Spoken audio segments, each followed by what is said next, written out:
Thank you, Brian. Excited to be here. Really quick, I know Brian just asked who is on YouTube. Who here runs YouTube ads? Okay. Who here is on YouTube organic? Who sells B2C with their product in general? Okay, to B2C, kind of B2C? Okay. Who sells B2B with YouTube? All right. So we had some people selling B2B, we had some people B2C. Did I miss anyone? Because not all the hands went up on B2B and B2C. Also, Cam asked who's running YouTube ads. Who's running any kind of ads in general right now? Meta, Facebook. Okay, YouTube. So pretty much the entire room is running some kind of paid advertising right now. Cool. Good to know. All right, so we're gonna be going over how to turn cold, unengaged prospects into raving buyers with your YouTube channel. Now, this isn't something that we've just done for clients, but something that we've also done for ourselves. We'll go through some of those results. You want to cover anything else on that? And let's kick things off. I'll present this. Tell us about yourself, Presley. He's the behind the scenes guy. I'm the front end guy, so I'll let him share first, and then I'll give a little context on to like how we split 100%. Things up. So we're gonna break down our two companies right here, but Cam and I have been business partners for about 2.5 years now. We met at a mastermind, pretty similar to this actually, and we've been running it up ever since. Cam is really front end, brand, getting people excited. I know Brian talked about scale versus start entrepreneurs earlier. Cam is definitely more of a start entrepreneur. I'm a scale entrepreneur. He's very focused about getting people excited about our products, both on the coaching side and our done for you agency side. And I'm the guy behind the scenes, making sure nothing slips through the cracks, making sure product is good, making sure we're making improvements to everything, and that, you know, as we go and sign more clients for both our coaching program and our agency, we're still delivering a great client experience. We're not perfect, but we're always trying to iterate and be better than we were yesterday. Presley's the guy that just stays in his apartment and runs the Slack system, the Airtable systems, the SOPs, and again, making sure nothing slips through the cracks. And then I'm the one bouncing across the country, a little bit less so recently, to go and shoot with clients with, you know, on set, bringing camera gear, showing up. And I said a little less so recently, and we'll cover that a little bit more a little bit later. But moving on. Yeah, so this is our YouTube agency. The name of it is called The Clip Curator. So the reason we came up with this name is we were originally a short form agency, later transitioned to just focus on YouTube for our clients. Now, we work with some of the largest creators in the personal brand online education space. We're gonna run it through some of the clients we've worked with just here in a second. But really where I think our strong suit is and where we separate ourselves from a lot of people that are teaching personal brand or selling personal brand coaching or, you know, basically doing any kind of service to help people grow their personal brand is we're not just focused on making viral content or cool looking videos. We are focused on videos that actively drive sales, especially in the, you know, online consulting or B2B space. There's a lot of distrust in the market right now. And we really focus on bridging that gap between, you know, people that have a really strong business and no personal brand and turning them into a powerhouse, not only in their business, but also in their content to just make them unkillable. They aren't going to fall victim to the trust recession that's happening because they have a library of trust assets that's actively working in their favor. So that's really what we do for our clients, focusing on not making just content that looks good and maybe gets views, but also content that's going to go drive sales, shorten sales cycles, and ultimately just bring in more customers for the business. How many people here, by show of hands, are currently spending money on ads for people to go and see your VSL? Okay, we got a couple people. So the whole point of YouTube and what we do is we're leveraging YouTube's algorithm to go add a touch of entertainment and package things properly so that YouTube actually pays us to see our VSLs and to actually warm people up and turn them into raving fans. So that's the whole point of going and running organic, and we'll tie that into how it can actually supplement very heavily your ads process currently. And then as Cam alluded to, really what I think also separates us is our ability to go and apply these same systems that we preach and we do for our clients for ourselves as well. In the last 7 months, now coming up on 9, this is our first, you know, 6-figure cash collected month. We went ahead and scaled a brand new coaching program teaching videographers and content agencies how to get clients pretty much 90% through YouTube to over 6 figures a month in cash collected, hit $103,000 in a month in January of 2025. We started this back in June, and this has been in February. We hit back-to-back record months with this, 108, and this has been driven primarily through Cam's YouTube, also mine, mostly his, through his 30-day series, which is going to touch on later in this video. So keep in mind that this is selling now a $5,800 coaching program product. And this is all organic, so we have no overhead cost as far as ad spend goes. This is all organic, YouTube paying us to have our videos on YouTube, which is pretty fantastic, not having to worry about ad spend. What's the size of your audience on YouTube? Size of the audience? So mine's currently just over 20,000, but what you'll see is we have some clients that are not even above 5,000 and they're absolutely crushing. So we'll run through that.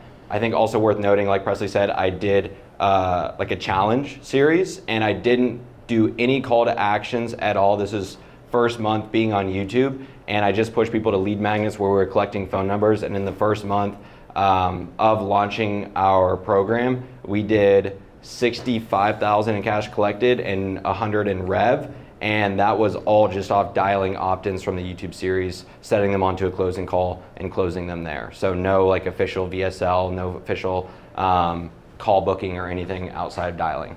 You want to run through this, Presley? You're the analytics expert. For sure. I mean, I'll have you talk about mostly because it is your channel. You can kind of talk about what you did with the 30-day series. But this is Cam's YouTube channel over the last year or so. As you can see, that big spike that happened in June, July when Cam actually went ahead and launched a 30-day series. Now, if you guys haven't seen Cam's content before, essentially what he did is he posted back to back to back for 30 days straight on what it was kind of a brand new YouTube channel. He only posted like 3 long form videos up to that point. So he started at around 1,000 subscribers, I think less than that. And in those 30 days, grew the channel from 0 to almost 15,000 subscribers in that 30 days, 17,000 subscribers. The first organic video in that series is currently sitting at 430,000 views, which for the content agency and videographer niche is absolutely insane. Those weren't just, views to anyone. Most of the people who watched that series were content agencies, videographers, filmmakers that fit our exact ICP, which is really going to tie into what we're going to talk later about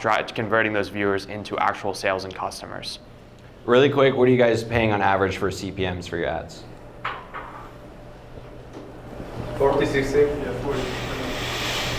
So this is over the last 365 days, you can see that not even, like this is like 200 days, 1.3 million views, and YouTube paid me $5,000 to get those 1.3 million views. So that's without a dime in spend. Just want to, again, highlight that. 148,000 watch hours plus 21,000 subscribers, which is, pretty awesome that YouTube's putting money in my pocket for that. So did you say you've done 30 days back-to-back videos? So for 1 month, kicking off the channel. And with those 30 days, I should have clarified. So really what Cam did is he did an experiment. So we've scaled a content agency to this point, doing over $1 million a year now, and we wanted to show beginners what would it be like if we put ourselves in their shoes and simulated what it would be like to start from scratch? Like we had no connections, no network, no masterminds to get clients from. What would that be like to go from 0 to $10,000? And so what Cam did is he documented himself. So we actually this was just when we moved to Scottsdale, Arizona from Miami, Florida. I'm in a brand new city now.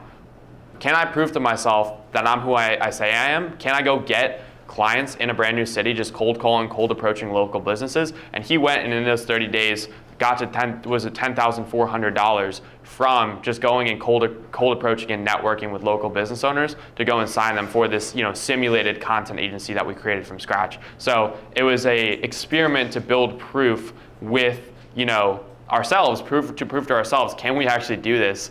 Are we as good as we say we are? And then also making it more relatable for beginners from, the perspective of somebody that has no experience, that has no case studies, that has no portfolio. And that was this video right here. I started a content agency from 0 to prove it's not luck. Posted that 7 months ago, and it's sitting at 425 or 26,000 views. And that's what kicked off the whole series, and stayed consistent with that for 30 days. Not saying everyone has to take that route. That was just a challenge that I wanted to embark on for myself, and launched our coaching business from that. That was sick. I watched every one of them. They were fucking... Thank you, bro. Appreciate that. So now, talked a little bit about me and my YouTube journey. We'll talk about some of our clients as well, and then we'll get into the meat and the potatoes from there. You want to highlight Mason? Yeah, so for sure. So Cardinal Mason was one of our first big YouTube case studies when we transitioned from a short form agency to a YouTube focused agency. He had a big audience on TikTok. He was pretty much known for his raw yapping, teaching people I'm stupid, I don't really know how to write, but I made a lot of money with copywriting. And when he hit us up, his goal was like, hey, how do I diversify my traffic sources so I'm not only big on TikTok, but I also build that long form presence. And his timing was really good because he hit us up around June 2023. He's like, now I just realized, now's the time to start building my YouTube channel. So we started him from absolute zero, and in 12 months of working together, we grew him from 0 to 50,000 subscribers on YouTube. Most of that was actually from people finding him through YouTube, not even being pushed from his external sources like Instagram, like TikTok, which he already had a platform on. And in that process, through high-ROAS attribution, we were able to attribute over $1 million in tracked sales from YouTube, meaning he was averaging anywhere from $80,000 to $100,000 per month just from YouTube alone. And that's just direct sales. That doesn't even include, the indirect sales of people who found his channel, went and clicked on an ad, bought. Those were just people we could directly attribute. So the actual, value of the service we provided, we can safely say that we helped him, generate millions of dollars with his coaching program through our efforts on YouTube. I'll let you talk on Jimmy too, because I know you headed up a lot of that. Yeah, for sure. So Jimmy, another example, he was actually a referral from Mason. Now, Jimmy, similar boat, running a coaching program. He teaches creators how to go make money with TikTok Shop. Also realized TikTok's a big opportunity right now. I got to be talking about it on YouTube. We get great results. So he started at less than 1,000 subscribers, really wasn't posting much, just a few case studies. And we took him from 0 to just under 10,000 subscribers. And with less than 10,000 subscribers, in the first 4 months of working together, we generated him over $300,000 in direct sales from YouTube. Again, not to mention the incalculable benefits of YouTube of just having that in the funnel and using those as pre-call resources to send prospects. So, we quickly realized how powerful this is, not just from a trust perspective, but how many direct sales for our clients were actually being driven through YouTube. And this is what really got the gears turning for us. This is Cam Oliveira. He is in wholesale real estate, and kind of same scenario with him. He started, how big was he on YouTube before? Same exact situation, less than 1,000 subscribers. Less than 1,000 subscribers. We've been working with him for almost a year now, and he just crossed the 15,000 subscriber mark, consistently booking calls from YouTube. How much did he do last month from YouTube alone? Last month and a half, I think it was $76,000 in attributable revenue. So the majority of his revenue. Yeah. Solid. Okay. Yeah. Also important to note too, a lot of people think that they're in this tiny niche or a niche that's not going to get views on YouTube. Wholesale real estate is popular, but it's not something like real estate investments. It's a little bit more of a subsection of the real estate niche on YouTube. And if you go and search up, I want everyone right now to go search up wholesale real estate on their YouTube tab if you guys have a laptop, computer, and go see who pops up in those first few videos. I'm going to check too. Wholesale real estate? Yep.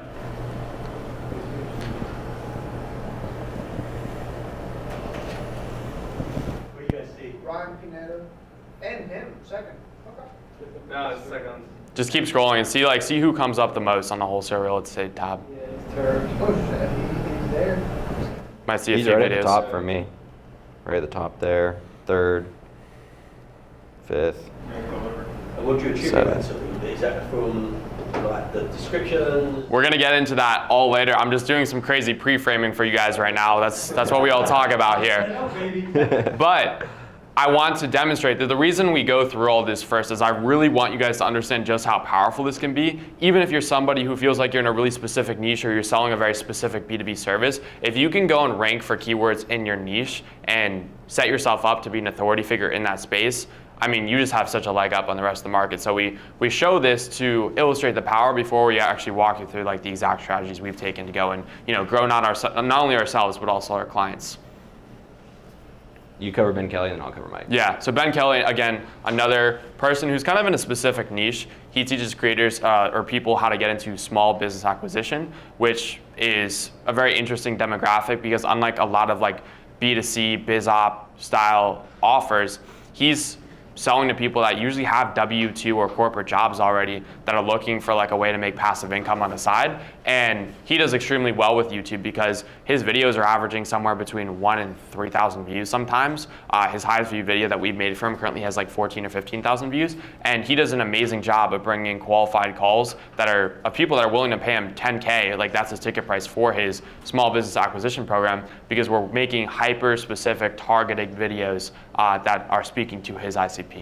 And not only did Ben bring in $54,000 directly from YouTube last month out of the 7 figures that he generated from his personal brand last month, all organic, or mostly organic, maybe some Instagram shout outs in there as well. But the videos that we've created for him are also used in the sales process. When someone goes and books a call, they're sent videos on YouTube, which obviously is not directly attributed to us, but they're used in the pre-call process to go and actually warm prospects up and give them a more sufficient education on what it is that they're jumping on the call to go and watch or get sold on. This is Mike, definitely one of my favorite clients still to date. And he has a vending machine coaching program where he teaches people how to get into vending, and he does that on YouTube. We'll go through some of his results because his lead flow is just absolutely cooked. Like I've never seen someone get leads for so cheap. We're booking calls on cold traffic for him for under $10, which is just crazy. Qualified calls too. Qualified calls, yeah. So he's just absolutely printing bookings from YouTube right now. His sales team's a little bit all over the place, so they're getting that squared away. But yeah, again, same thing here. Like there's the fact that he's a little bit older. He's able to just hit a brand new market that most younger guys like say us would not be able to go and hit, and tap into a new source of money pool when going and selling to people. And then he's just teaching people how to get into vending and kind of passive income. I think one of the few that actually is legitimate. So shout out Mike for that. But I'll cover this. Go for it. So a lot of you guys are spending money on ads right now. In fact, almost all of you are spending money on ads. A big blunder that a lot of people face in this industry is they just say, I want more customers. Time to start hitting the ad machines. Time to start pumping money into campaigns. And it looked like Jerome Powell over here just pumping money into campaigns. Their messaging might be good, the ads might be good. They just expect leads though. They expect everything to be handed to them on a silver platter. And they go in under the false pretense that their cold traffic is going to behave in the same way as their warm traffic from Instagram, YouTube, TikTok. But they're in for a very rude awakening. Next slide, please. Then they realize this isn't warm traffic. Wow, I have to approach this differently. Their show rate gets cut in half. Prospects are showing up to calls as window shoppers. They're like, yeah, I just want to learn more information. Who's run into that before while running ads, or even just general, where you get these window shopping type prospects? What's like average show rate and close rate on cold traffic for some of you guys? 60% show rate, Yeah. 27 calls 25 close rate. Okay. Good. Perfect.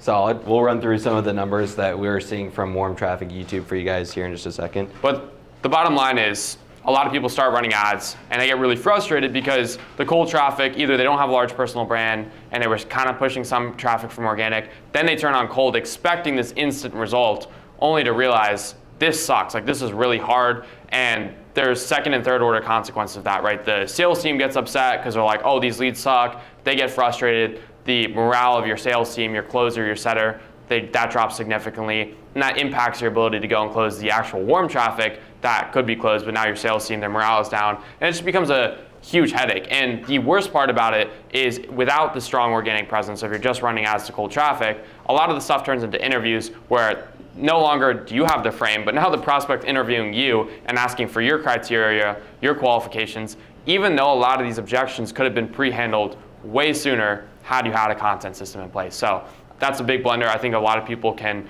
relate to that situation, and now they're realizing that cold ads are not just a money printer. There is actually a system that goes into it, as Brian has alluded to in his presentation.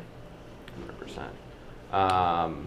Yeah, you want to run through that? Yeah, and again, the problem isn't the ads. A lot of people will think it's an ad problem because they'll see these issues with the sales team, show rate, whatever, close rate, and they think it's the ads. They think there's something in their marketing that's wrong on the ad side. But a lot of times, the messaging is clear. They're speaking to the right kind of people. They're getting qualified people on the calendar. The click-through rate is good. The landing page is converting good. Everything looks good on paper, but there's just a missing piece. And that missing piece is trust. And that's really the premise of today's conversation, is building trust in a marketplace where trust is at an all-time low. There's grifters, gurus, whatever bad slur you like to call people that scam people online. Like, there's a lot of them out there. And not even just in the B2C market, but also B2B. There's a lot of agencies out there. The word agency gets a bad rep. And this is really the fundamental problem with cold traffic right now for most people that don't have any kind of sales assets to leverage, is to somebody that just is hopping on a call with you, you're not the Brian Moncada, you're not the Cam Unet, you're not the Presley Milton. It's just like,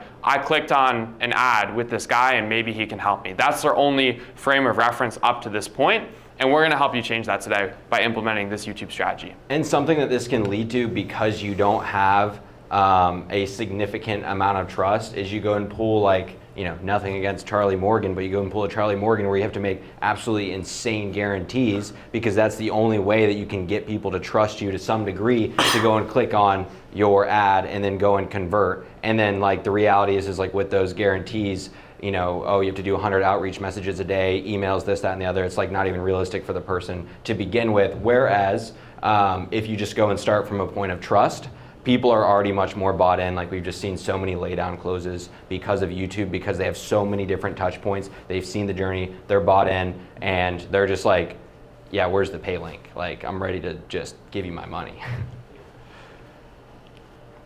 And this is exactly what Brian helped us visualize in his presentation, but the customer journey looks a lot different in 2025. It's non-linear. A lot of people, like, the previous frame of reference for running ads, or even just somebody becoming a customer, was they see an ad, they opt in, they book a call, maybe they look you up a little bit, they look up some reviews before they call, and then they purchase, or they book a follow-up call and then purchase. Now, what this process looks like is they see an ad, maybe it's like a retargeting Instagram ad or something, you know, a cold traffic Instagram ad. They go and click on your profile first before they even click any links, because people are thinking they're gonna get a virus on their computer. They go and click on your IG profile, they follow, you're like, okay, maybe I'll just stick around for the next 7 days, 2 weeks before I decide to take any action. Then, oh, there's a YouTube link in their bio. Cool, let me go check that out. So they go and click on the link in your bio, they binge a bunch of your content, and then they get another retargeting ad a week later. Maybe it's on Instagram, maybe it's on YouTube. Then they finally decide to opt in. They book a call, and then between getting on the call and, between booking and getting on the call, maybe they watch a couple more YouTube videos, and then maybe then they'll make a purchasing decision. And once you understand how many steps actually go into the sales process, you'll quickly realize that you're not doing nearly as much as you need to be doing to actually go and convert at the highest percentage possible. There's always a handful of objections before someone even books a call and actually shows up to the call that you can go and handle just through knowing your industry and knowing how to go and speak to your customer through YouTube videos, where by the time they do get on the call and they're actually ready to book the call, you know, it's much easier to go and close them, because you don't have to introduce yourself, say who you are. They already, you know, in some cases they're just excited to be on the call and to, like, find out what it is that they can buy.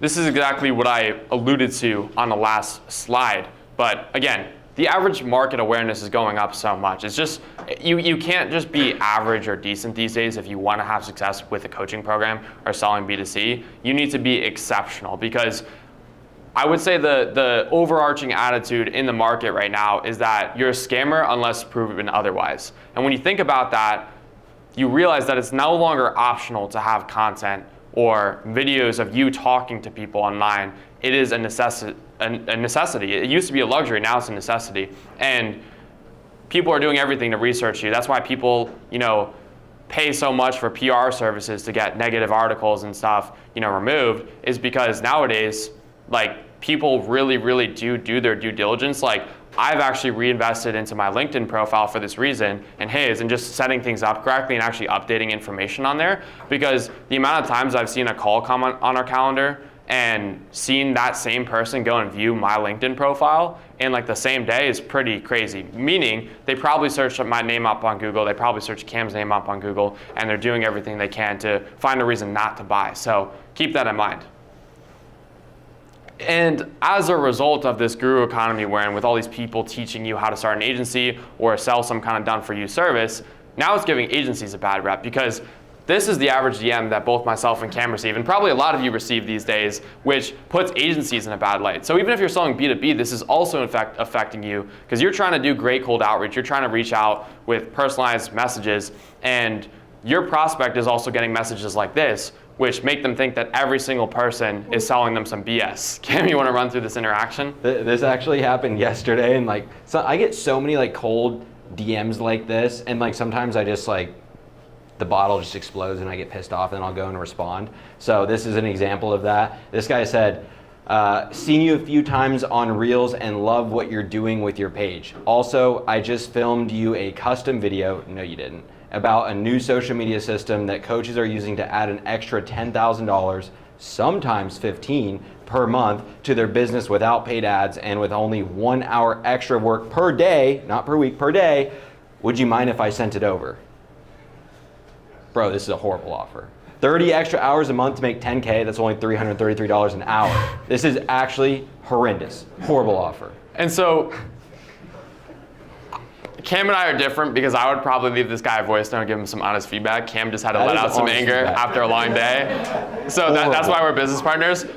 Moral of the story is messages like these are giving agencies and done-for-you service providers a bad rep. So understanding this, you have to actively fight uphill to not sound like this guy. Even if you aren't this guy, if you don't have content, if you don't have strong social proof, by default, your prospects are gonna assume you are one of these guys because this is what is flooded in the DMs right now. Like this is what most people are receiving on a daily basis, so. It's honestly because of also people like Cardinal Mason that are like, hey bro, you doing anything with email right now? All peace and love. I don't know why anyone was still using that strategy in 2025 though. You know what's funny? That strategy was actually from a YouTube video that we created for him too. So we are partly responsible. I think that one has like 150 something K views, which is really funny. That's where we gave the template, yeah.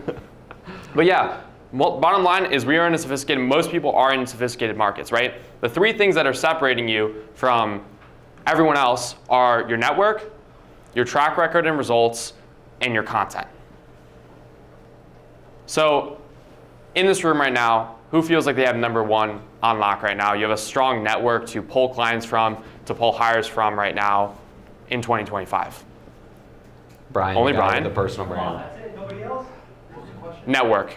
Who feels like they have their network on lock? We said the three moats are network, your track record and results, and your content. So number one is network. Who feels like they have a strong network here? There we go. Decent amount of people. Who feels like they have two? They have some track record or results to pull from when they're going and selling clients on their service. Okay, again, most people, probably like 80% of people. And who feels like they have three? Who feels like their content is a strong moat for them right now? Small show of hands, okay. Yeah, we gotta get those numbers up. And the reason I emphasize that is because so many people overlook three. Like they just think of network and their track record as the only moats, but content is a moat if done correctly. There's just very few people that are consistent enough to actually turn it into a moat. And again, that's really gonna be the premise of this presentation. Covered this, again, used to be optional, now it is a necessity. And another misconception that a lot of people have, especially now, they're seeing a lot of YouTubers and people pop off with vlog style videos. The truth is, you don't have to do this to be successful with content. You don't have to go and document your life or even do a 30-day series like Cam did. That is one example, one medium to go and spread your message on. There's so many other ways to skin a cat, and that's what we're gonna break down in this video. In fact, some of our most successful clients post extremely boring videos that go and convert a ton of customers and print qualified calls onto their calendar. YouTube's that one engine that's just like very different than other social media platforms because like I'm pretty sure we can all get on board with the fact that when you log into Instagram or you log into TikTok, like you're not there to learn.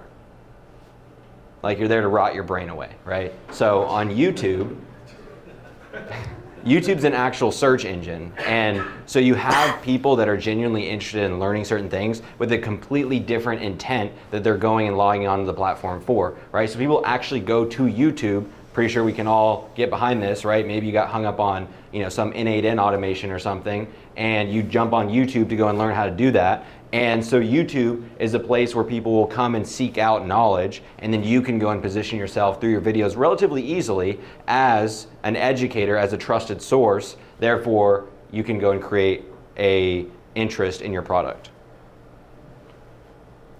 Again, I want you to think about videos not as videos, but trust assets. Because at the end of the day, I don't think anyone's goal in here is really to be a YouTuber. You want to run a business, but you want to use YouTube to supplement that. So stop thinking about the videos you post on your channel as videos and start viewing them as trust asset. It's almost like you're increasing your XP every single time you post a trust asset in someone's ability to go and make a purchasing decision. Like you're almost just like filling up that bar all the way to, I guess you could say 100%, but it's really unlimited because every single video you post compounds and there's no cap to how much trust you can build with a potential buyer. So again, you increase the likelihood that somebody books a call from you. You increase the likelihood that that person's actually going to show up to the call because now your sales team has real assets to work with. Now they're actually going to be bought in before the call begins. Now they're going to close without resistance. A lot of people resort to aggressive sales tactics because they don't do a good job pre-framing before the call. And now when you have content that does the selling for you, all your closer has to do is just effective discovery rather than having to use these aggressive sales tactics or bold claims. The content is doing the selling and that prospect is selling themselves after seeing the content. And then if you're in the B2B space and you're selling clients on a done-for-you service, when they know you for a long extended period of time, Brian, I'm sure you can attest to this, somebody that's watched your content is going to trust you a lot more in your fulfillment of the service when they've watched a bunch of your YouTube videos. Everyone's had those pain-in-the-ass clients where you bring them on, maybe you sign them from ads where they don't know you for a while, and then they second guess and question everything you try to do. Maybe you're running like an email marketing for service and there's this like back and forth approval process, or you're running ads for them and they don't trust your judgment on the creatives. Versus the person that's watched your content before, it's like, I've seen a million of your videos, I'm just gonna let you do what you do best and let you cook because I know you're the guy. And so you want the latter or the former types of clients, the latter types of clients that actually trust your judgment, not the people that are coming in with the skepticism. And that's exactly what we're going to cover in this presentation. I know we're blue balling you guys here, but I think it's really important that we lean in with that credibility and actually give you a reason to care and take your channel seriously after this mastermind instead of just getting you guys excited and hyped up and riled up so that you actually go and create effective content with the information we're going to present. And as Cam alluded to, instead of paying for people to watch your VSL, we're going to teach you how to get paid for people to watch your VSL.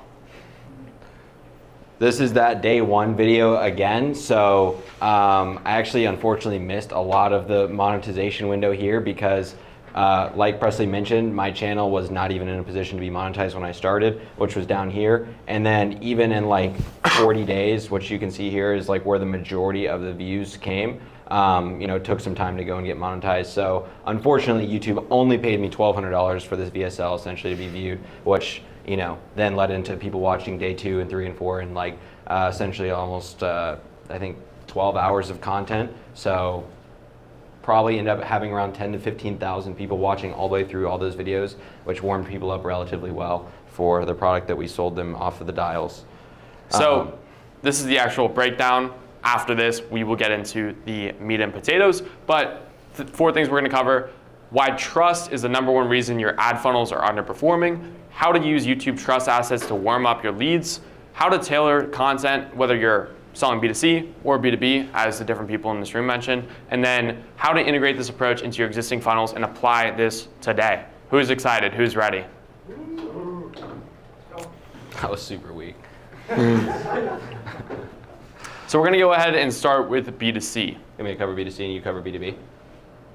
We can go back and forth. Okay, you lead it off and then I'll lead it off. So B2C, you can just go to the next slide and we'll get this. So we're gonna go over fundamental principles before we give you specific examples of like what this looks like in practice and how we've applied this with our clients. But there are 2 objectives you want to accomplish with every single YouTube video you post. The first is selling your audience on the mechanism, right? So let's say I'm going ahead and teaching people about copywriting. First, before I go and sell them on the program, they need to be bought in that copywriting is the best business opportunity for 2025, whether that be it's like the fastest, the easiest, the lowest risk. There just needs to be some kind of unique selling point on that mechanism to convince somebody, hey, this is the best business model to start. So before you even sell them on your program, they need to be bought in on the mechanism or opportunity. And after doing that, the second objective is selling them on you. They're bought into that opportunity, but why should they buy from you? Why should they buy your program compared to the other people teaching that business opportunity? And it's really important to understand that you're going to get customers at different awareness levels. So there's going to be people that are aware of the mechanism and aware of the opportunity, and now they're just deciding who to learn from. And then there's going to be the completely unaware people as well. But this should be your, operating guide or operating manual for every single piece of content you create. We'll breeze through B2C relatively quick because I think only like 3 people raised their hand. We can answer more of that in Q&A. But with B2C as well, the biggest thing is you have to educate the viewer on why they should listen to you. So you have not only to educate them on why they should listen to you, but also why your product is the answer. And so it just requires a lot of indoctrination and kind of brainwashing in some points on why they should actually go and book a call and get sold on what it is that you have to offer, where it's a completely different thing from B2B. And this is something that we've gone and actually experimented with and have data behind, where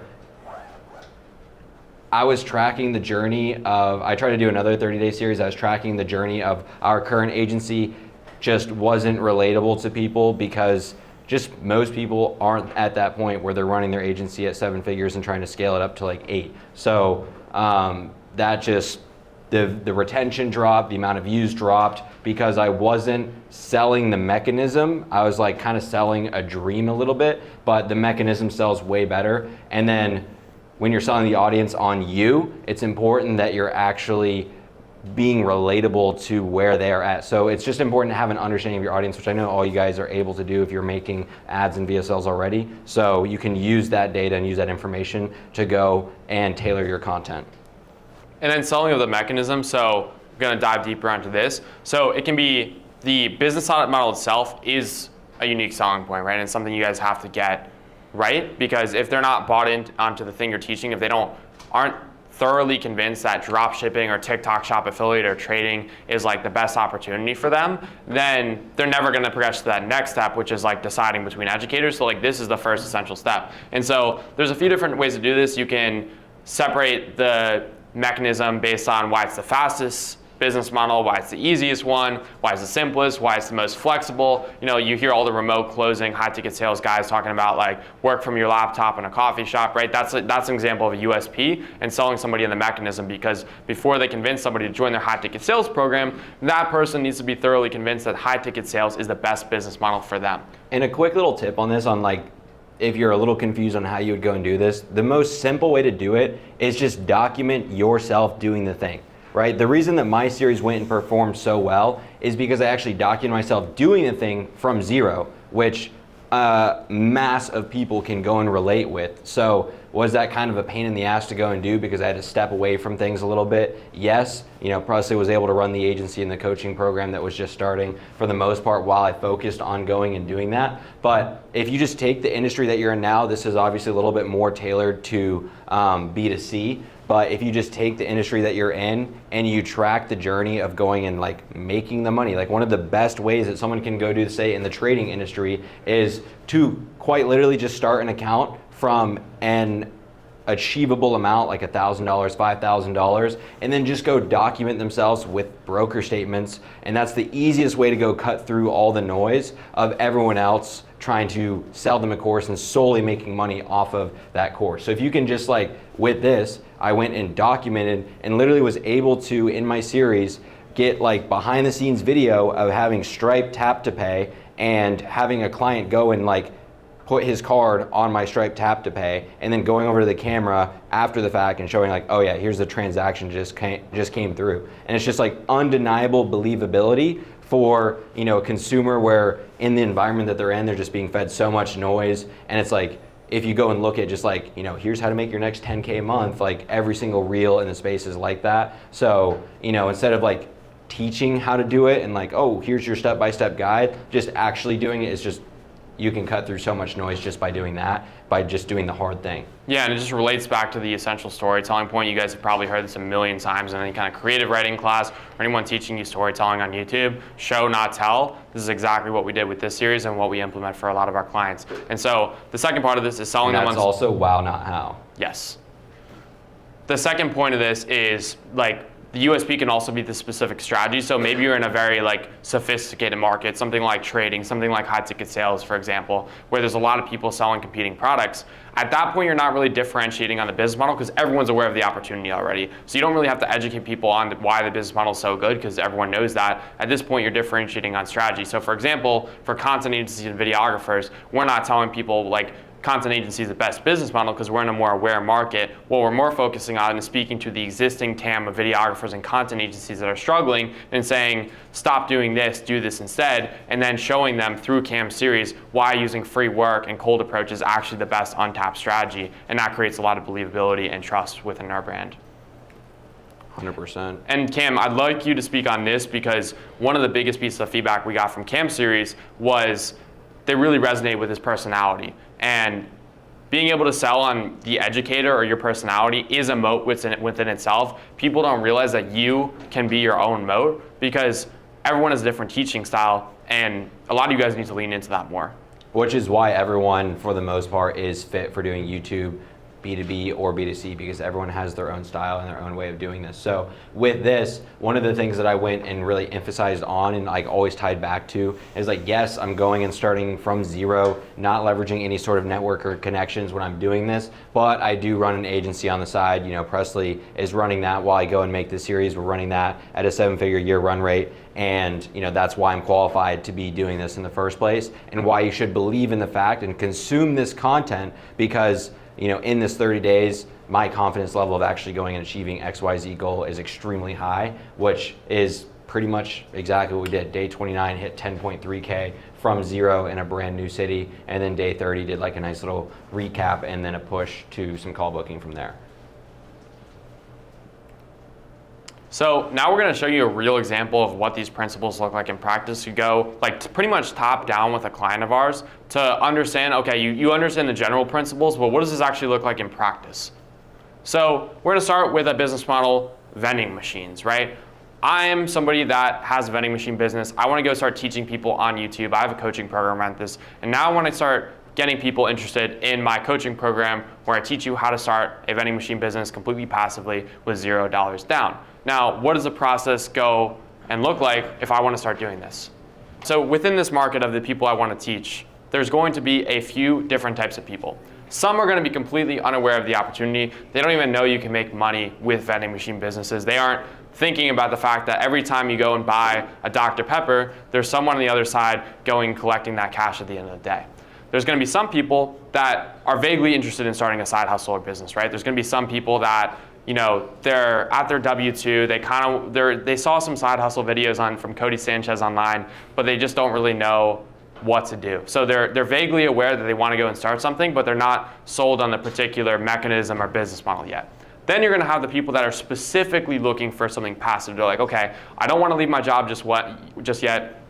I want something that's going to take me a few hours a week to manage, that can maybe, you know, pay for my rent or generate me a couple extra $1,000s a month. I just still don't know exactly what that is, but I know I want it to be passive rather than active. So in their head, they've already crossed off a bunch of business models, maybe like trading or maybe like, you know, copywriting or Amazon FBA or something like that. They want something that's truly passive, so they just haven't exactly picked out what that is yet. And then you're gonna have the people that know for a fact, okay, I wanna start a vending machine business. I'm sold on the business model. I'm gonna start going and looking for education on that. So in this case, they're sold on the mechanism, but not the educator yet. And lastly, you're gonna have the people that are already in the total addressable market of people running vending machine businesses, but maybe they're struggling or they're struggling to scale. Maybe they're stuck at a certain point, and these are gonna be the most aware prospects where they're completely sold on the business model already. They're already doing it. Now it's just a decision of, if I were to pay somebody for consulting or coaching, who is that going to be? That is the decision they have not yet made in their mind.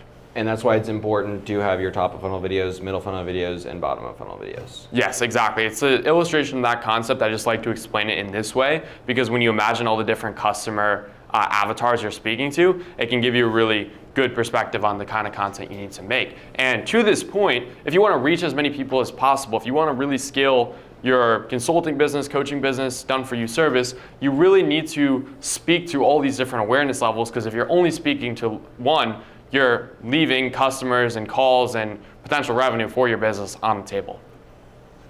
And we're going to explain, I'm going to give you real examples of what these content buckets, I guess you could call them, or in other words, top of funnel, middle of funnel, bottom of funnel, actually look like in practice. So I call these awareness builders. A lot of people just refer to it as top of funnel, but again, I just want to kind of paint in a different light than you're used to hearing. This is a real video we made for Mike Hoffman, one of the clients we mentioned earlier, who sells a vending machine coaching program and also has a vending machine business. Now, this is the first bucket of content, and what this is a life story video. So the title of this video is I Quit My Job, then started a $50,000 a month vending machine business. And what this is a very top of funnel video, right? Life story videos are a classic quintessential part of finance entrepreneurship YouTube, because at its core, it's not about the business model, it's about somebody's life transformation. And inherently, life transformation is a very broad subject. That's why you see so many people write books on their transformation. That's why you see memoirs as a popular topic, is because anyone could find this interesting. It's a very broad audience. Even if you're just vaguely interested in business, this video will be relevant for you. And then the people that are specifically interested in vending machines will go down more in the funnel. So this is just him telling his rags to riches story, and you're always going to have a percentage of the viewers watching that video. Obviously, it's packaged in a way to go and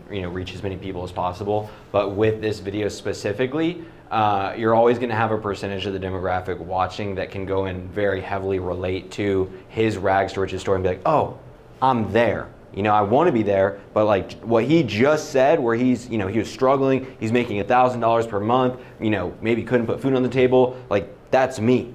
And then they're going to relate to that, and then they'll obviously be even more engaged in the story. And then from there, when you go and have the call to action, those are going to be some of the more likely people to go and book. And then you can obviously realize that the intention at that point is going to be significantly higher. Next example of an awareness builder is educating people on the opportunity. So the title of this video is the best passive income opportunity of 2025. Even if you're lazy. Even if you're lazy. That's what's in there. What we do with, it's just hard to read from my perspective, Yeah. but this is really a video breaking down why vending machines are the best opportunity of 2025. So this is going to speak to those first 2 or 3 categories of people that haven't really decided on a business opportunity. We specifically included passive to really speak to those people that want passive and know they want passive. And then in parentheses at the end, even if you're lazy, because truthfully, this is a very hands-off business if you set it up the right way. So again, we're speaking to that exact customer archetype of person that wants that kind of passive income side hustle, but doesn't know which one it is. And we're selling them on the opportunity or the mechanism of starting a vending machine business. And one other thing I want to point out, who in this room is under 50? Okay. Does this guy look under 50? No. He's going and ripping YouTube videos and just yapping to the camera like he doesn't even care and printing call bookings from it. So you have absolutely no excuse to be on YouTube, because if Mr. Boomer over here, Mike, can be on, then you're chilling. We love him too. And He's great. and something I really respect about him too is he came to us and we got him set up with YouTube, and I feel like there was a lot of reluctance, because when we filmed that first video, or Cam went and filmed that first video, he was very clearly uncomfortable, but he didn't complain. He didn't say, you know what, I'm backing out, I don't want to do this. He's like, I'm going to sit down and make this happen regardless of how many takes or how much coaching it requires. And now he's on pace to absolutely crush it and already doing very, very well from YouTube. And we're going to dive into that in a bit. But something I'd like to point out for everyone in here that's scared to put themselves on camera, this guy, when this guy was born, I mean, the internet wasn't even a thing or even close to being invented. Like Blackberries weren't a thing at that point, if I'm not mistaken, So just food for thought for anyone that's making excuses about not putting your face online. I think the only vending machines that existed were not even the smart ones. They were just the dumb ones. Yeah, probably. And then the next bucket, this is, we're going towards middle of funnel here, is going to be your broad tutorials, right? So these are going to be like the starting from zero type tutorials. So the title of this video is just like how to start a vending machine business in 2025 free course.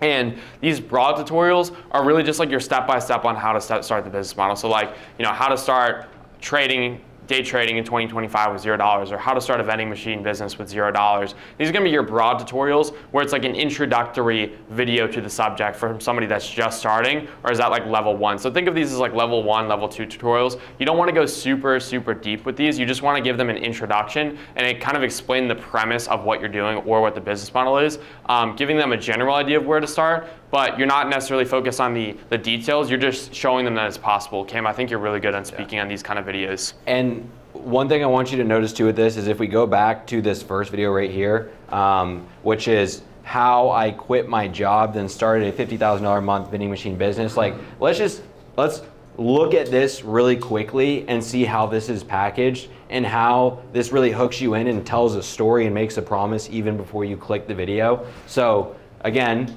got Mike the Boomer with vending machines in the background, and then we're going and getting people engaged in a story. So this doesn't require you to necessarily have any sort of interest in vending at all to be like, oh, kind of interested, right? There's a visual hook going on right here, and obviously a written direct response hook as well. And then you can go and link a video like this in the description, where now you just got the whole rundown on how vending machine helped him quit his job and get him out of a shitty financial situation, to now how to start a vending machine business in 2025 free course. So you can see how that top of funnel video is going to lead right into that middle of funnel video, and then we can go and niche down even further from there, which I think we'll and it's another broad tutorial. This is like a kind of like the free course, but it's a more general overview. This is like a 20-minute video just breaking down how to start a vending machine business step by step. Again, What was the other one? sorry? How long was That one was like an hour something. So this is more like a general step by step, and that one's a more like detailed free course, if you will.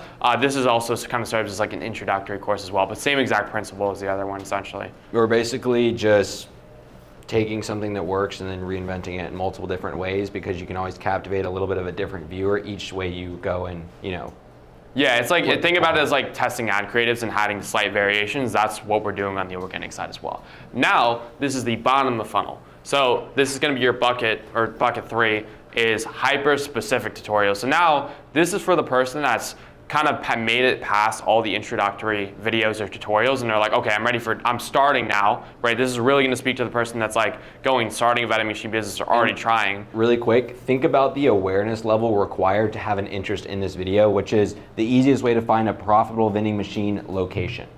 Somebody that doesn't know about starting vending machine business is not going to click on the video. And on the flip side of that, somebody that is already doing this or is interested is going to be highly interested, and this is really going to stand out to them because it speaks to their exact need. And so, because this is so niche down too, that's where, just like we showed you with Cam Olivera and wholesale real estate, we can really go and hit on pinpoint keywords, and instead of using like Google PPC or even cost per click, with that, you can go and just optimize for it from something like this, because you're making a very specific video around a keyword. And when you have good packaging like this, it's going to go and perform on that keyword, just like you saw with Cam. And then this is where video 1 type feeds into video 2 type, feeds into video 3 type, and then in this type of video, you can go and sell really hard because of the fact that people are that engaged and they have a problem that is hurting that much, right? If they're struggling to find a location to go and put a vending machine,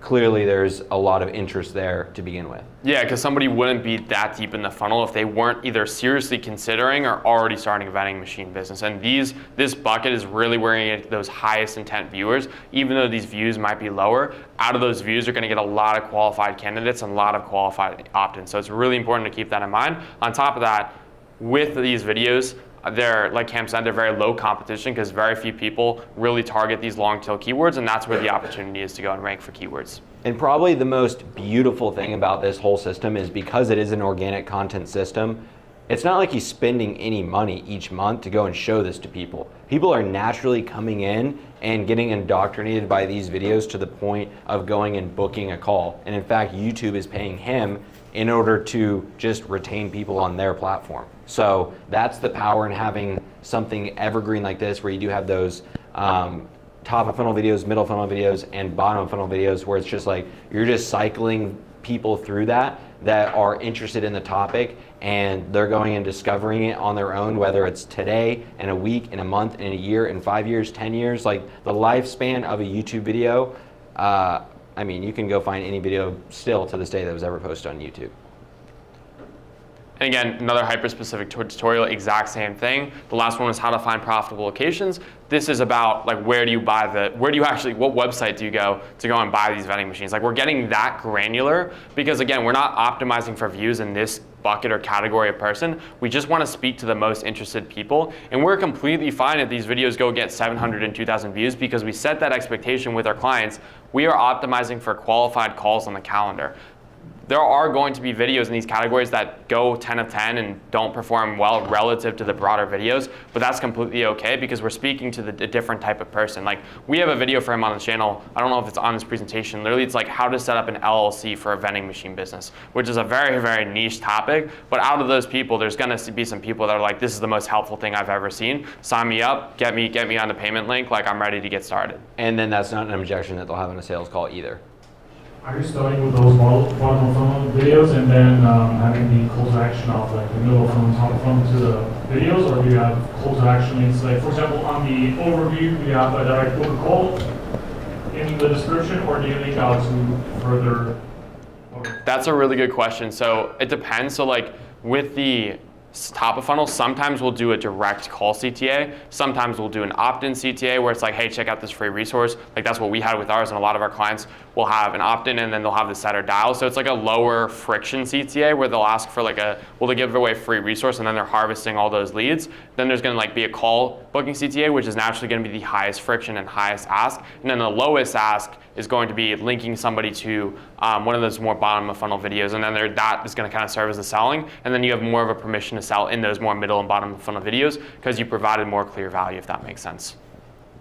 So like there's varying levels of ask in every YouTube video. There's going to be like the lowest ask is going to be linking somebody to another free resource on your channel. Medium ask is going to be like asking them to opt into a free resource or sign up for your free training or webinar, and highest ask is going to be call booking. Does that make sense? Yeah, that makes sense. So I just use the top of funnel videos to link them to middle of funnel, and then if they are interested, they just get them recommended, like Yeah, and you can use the feature on YouTube to go and like hyperlink the other video, and there's a ton of tools you can play with there as well. Do you ask people to like, or do you just? No, don't do that. Okay, never. Don't. Like and subscribe to. It's not gonna hurt your views. I just want to clarify that. It's not like a cardinal sin. It's just like you just kind of sound cringe doing it. It's like it's like asking somebody to like finish their meal if they're enjoying the food. You know what I mean? It's like they're gonna do it anyways. Yeah. It's like a homeless person asking for a cigarette, you know? It's just like, bro's needy. Oh wait, you want to cover Oh this yeah, but question? yeah, how do we come up with these ideas? You're probably asking yourself, okay, cool, this is all great, but like how did you even like make this happen in the first place? Like you don't even know anything about vending machines presently in CAM. Like how did you help the client even get to this point where you're making ideas that go and perform? So the first, and I'm gonna try to like be detailed and specific here because every like YouTube guru and personal brand expert, you guys have probably heard this a million times. Go study the stuff that's worked and repurpose it for yourself, right? That's like the mantra that's going around right now. But I want to be really specific here because I think a lot of people get this wrong. You want to study outliers. And one of the easiest ways to go and do this, it's not like a rule necessarily, but it's a helpful tip so you don't waste your time, is when I'm looking for outliers on a specific topic, what I want to identify with an outlier is like the topic itself, because the topic is really what carries a YouTube video, and a bad topic with great editing, great production, it's going to be limited by the topic. Like you're gonna face topic ceiling and topic fatigue versus like a great topic with mediocre production, like mediocre editing can go and perform really well. So what I want to do with studying outliers is I want to look for topics that have gone and surged, right? Something, maybe it's the packaging, maybe it's the topic, maybe it's a mix of both. So what I like to go and look for is vidIQ allows you to do this. So if you have the extension vidIQ, there might be a few other services that do this as well, is you can go and identify. What it does is it just shows the sub count, because like normally YouTube does not display the sub count next to your name. You have to go and click into the channel. What it does is you're able to go and see the side-by-side of the sub count relative to the view count. And so anytime you see a YouTube video that has a substantial amount of views relative to the subscriber count, you know you're onto something, right? So when you see like a small channel with like 5K subscribers and they posted 3 weeks ago and there's a video that got 50K views, something worked there. Like something worked there because those views are not coming through from that person's audience, right? They have 5K subscribers and the video got 50K views in a very specific niche. They did something there that resonated. It could have been the topic, it could have been their presentation, it could have been the packaging, it could have been a mix of all the above.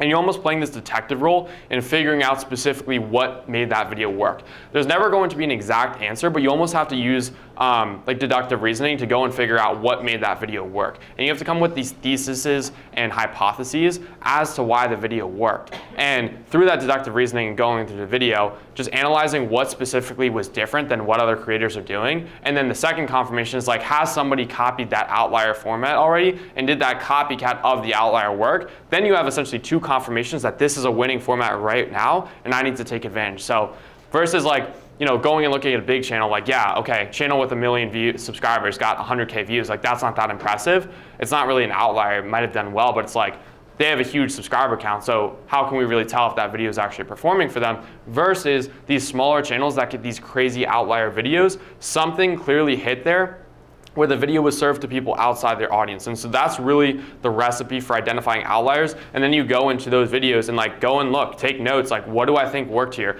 What do I notice this person is doing different than everyone who's made videos on this in this channel? Like was it the topic? Was it the packaging? Was it the way they presented the information? And really going and using that deductive reasoning. For the most part, you're gonna find that topic and packaging are really what differentiate people.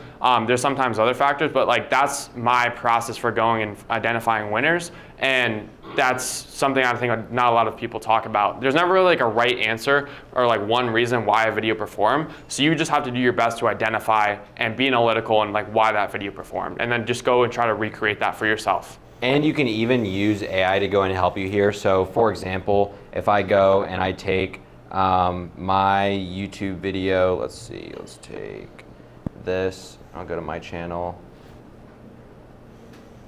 And say I take this viral video right here, which was an outlier on my channel, and then I could go and just transcribe this video. And then I could go ahead and plug this into AI right here, and then just say, give me a high-level breakdown of why this video went viral. This is the most viral video on this channel, and list out some of the reasons that I could go and copy and apply to videos that I go and create. And then I'm gonna let this run really quick and we'll bounce back to the slides because it'll take a second to go and, oh, never mind. I guess it is gonna be quick. So, oh, it hasn't. With VidIQ, does that straight then analyze that for you, or do you have to go to search? No, so like it'll show like a number of like a multiplier based on like how the video is performing compared to the channel average. But like it's a little deeper than that. So vidIQ is a tool. It's not going to make you like a great YouTuber or great at content. It's just like a tool that like helps you visualize data a little bit easier. But as far as like identifying, like all the function of that in this particular situation is just being able to like, because YouTube doesn't normally show the sub count when you're searching videos. So what it does is just shows the sub count. And what it allows you to do is compare sub count to views to then I just identify, okay, this video significantly outperformed the channel sub count, this one did. And then you've got to go in and do a little bit of manual homework and digging and hypothesizing as to why the video performed. What I mean, do you have to go and find the video for it to give you that information, or does it give you a suggestion? Well, you would just search up a niche. So let's say I'm trying to create videos in the day trading niche. I would just maybe search up some variations of like day trading, like how to start day trading, ICT strategy, day trading, support and resistance strategy, day trading. Or if I was doing that for like real estate investing, I would search up a bunch of keyword variations within real estate investing and then go look and start creating that bank for myself. Does that make sense? And then if you use a tool like vidIQ, you can see right here, like it's kind of a little tough to see here, but this says like 100x. This says, I believe, 16x, 12x, 12x, 8.1x. So that's how much better it's performing than like channel average. So for example, like this has 426,000 views, which at the time of posting it is like over 100x what the channel had for subscribers. So with vidIQ, when you're going and searching videos, and I'm looking for like ideas, or Presley's looking for ideas, you can literally, like vidIQ will just pop up. If it's a red box, I'm like, okay, I'll maybe consider it, right? I'll look into this further. If I'm not seeing a red box, you just scroll right past it. Well, I would say it's a little bit more nuanced than that. I would say like that's definitely a factor. It like really depends, because like naturally the more bottom of funnel videos might not have that same like outlier impact, but that's just like one way you can go and find winning ideas. Again, it's not like there's a lot of ways to skin a cat. That's one way. There's like so many other ways to find winning ideas that I can't exactly cover in this presentation alone. You can use AI like Cam is doing here. But the bottom line is like when you can find, if I had to summarize it, if you can find small channels that are having these very, very uncanny videos that are outperforming the channel average significantly, that is a really good sign to keep digging, because they did something right there and YouTube is rewarding it and actually serving it to new viewers. Marcus. What if the channel has like 5,000 subscribers and then there's 10,000 that is an outlier? Sorry, depends how long it took. Depends how long it took to go and get those 10,000 views. If it got, like if the video was from 2 weeks ago posted and it's now at 10,000 views, I'd say it's worth looking into for sure. If it's like 2 years ago, that means it got 10K in 2 years. I agree with looking at outliers. That's fine. He's got his mic on. I've been looking at outliers on YouTube.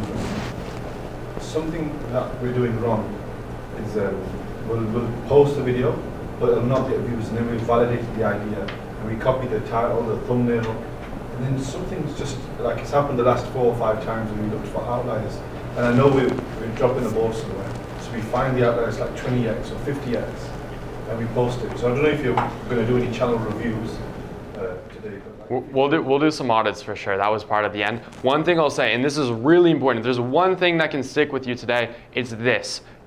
As much as I say draw inspiration, there's no, copying somebody's thumbnail colors or like title is not going to make your channel do well. When I say look for inspiration, I'm purely speaking on a topic basis. Yes, you can take some inspiration from somebody's packaging here and there, but if you're just gonna go and copy somebody's thumbnail and title and like try to copy their script and replicate it to the T, that doesn't automatically mean your videos are gonna perform. It's like taking that and thinking about how you can like out sophisticate or do it better. So like maybe they do something where they cover a certain topic. It's like, okay, how can I do this better? Well, they didn't really do a good job of using social proof in the intro or the thumbnail. So I'm gonna go make a video on that same topic, but I'm gonna make sure to improve upon the use of social proof. So I'm utilizing that topic that already worked, but I'm clearly positioning myself as more of an expert than the person that originally did it. So I'm utilizing a viral and proven topic, but I'm doing it better. Does that make sense? Or maybe they did this presentation format with the video, so I'm gonna do this. Or maybe they forgot to cover this, so I'm gonna cover this better.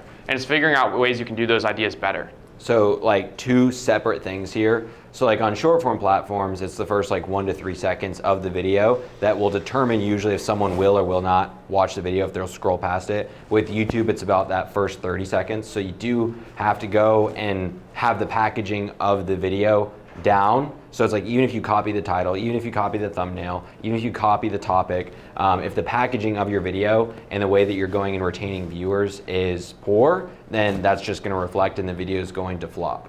And the other question I had was on analytics, like what is a good click-through rate?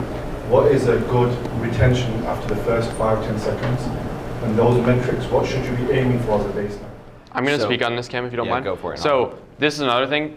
Don't get caught in the weeds with that early on, especially click-through rate. So the thing about click-through rate that a lot of people don't understand about YouTube is as a video like really goes and outperform, if you have a video like Cam's, that first one that has 426K views, Cam, if you could pull up your analytics for that one, as your video gets served to a broader and broader audience, your CTR is gonna drop naturally, right? Because your piece of content is being served to a very wide audience, and YouTube is just like stretching at this point. Once you get to like 300, 400K views like some of our client videos have and Cam's video has, it's going to be served to such a huge audience that is going to be starting, like you're going to run out of TAM. And it's going to be served to a larger and larger audience that's not interested until it stops performing. Therefore, you might see your CTR drop from 5 to 2%. Somebody who's like looking at CTR in a vacuum is going to be like, that's terrible, we need to change the packaging. It's like, no, Cam's highest performing video right now is a 2.6% click-through rate, I'm pretty sure. Or it's like a sub 5. And like some YouTube gurus would be like, it's a packaging issue. It's like, no, the video just ran out of TAM because there's only so many content agency owners and videographers out there, and YouTube just decided to serve it to more people.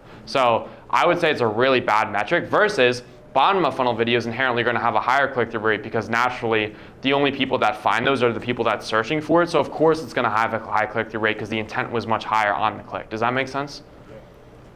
So I would say like I don't really even give like, you know, metrics. Like I would just say if a video starts to flatline, it's underperforming significantly, give it a few days, give it a week, and change the packaging. I don't really have absolute rules for that though. You know, I think that's where people really get stuck is they don't really understand nuance when it comes to content creation. It's like they try to live by these absolute rules and it just kind of backfires and they get frustrated very easily.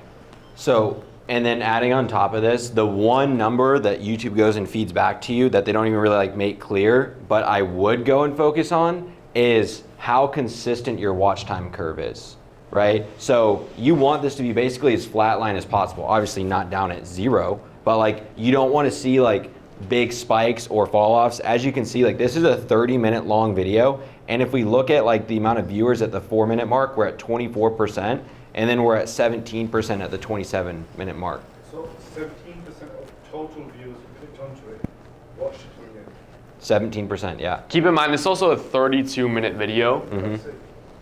we've had like client videos that are 6 minutes long, and like the average percentage viewed is like 49%. So it's like, again, you can't look at these metrics in a vacuum. You have to consider all these variables, like how long the video is, what's like the TAM you're actually going and targeting with it. Like there's so many factors that go and contribute to that. And like this is an example where sometimes it just doesn't make sense, right? So this is a video that was only posted like 5 days later than the one that I just showed you. This is at 51,000 views, 51,800, which is 1/8, roughly 1/9 of the first video that I just showed you. And instead of it having an average view duration of 6 minutes like the last one, it actually has almost a 12-minute average view duration. So it's being watched much longer. If you remember from the other one, the average percentage viewed was 19%, and that one had 400 and change thousand views, and this one has 40%, right? So the numbers are double as far as watch time goes. And probably the CTR is like way better. Oh yeah, this one was great for CTR because I mean if you look at the thumbnail, we got like this girl in the coffee shop hanging out in a bikini. It was great. What was the click-through rate? Click-through rate's 8.3%.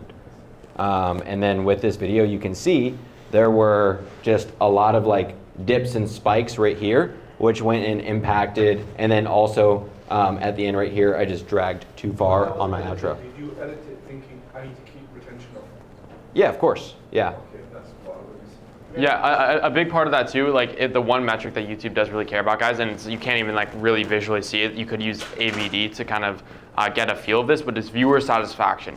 Does the person watching the video feel like they got out of the video what they were promised in the title and thumbnail? And that's why aligning your content with the packaging is so important, because really the one thing that matters is viewer satisfaction. Is this person likely going to watch your other videos? Are they going to stay on your channel? Are they going to engage with you again? Or do they feel like they got clickbaited with zero value? Like viewer satisfaction is like, if there's one thing you can prioritize that you can't always like visualize in YouTube analytics, it's viewer satisfaction. And it kind of goes back to the basic premise of like make better videos, but that's like how I define it as like viewer satisfaction, how a lot of people in the YouTube community talk about it.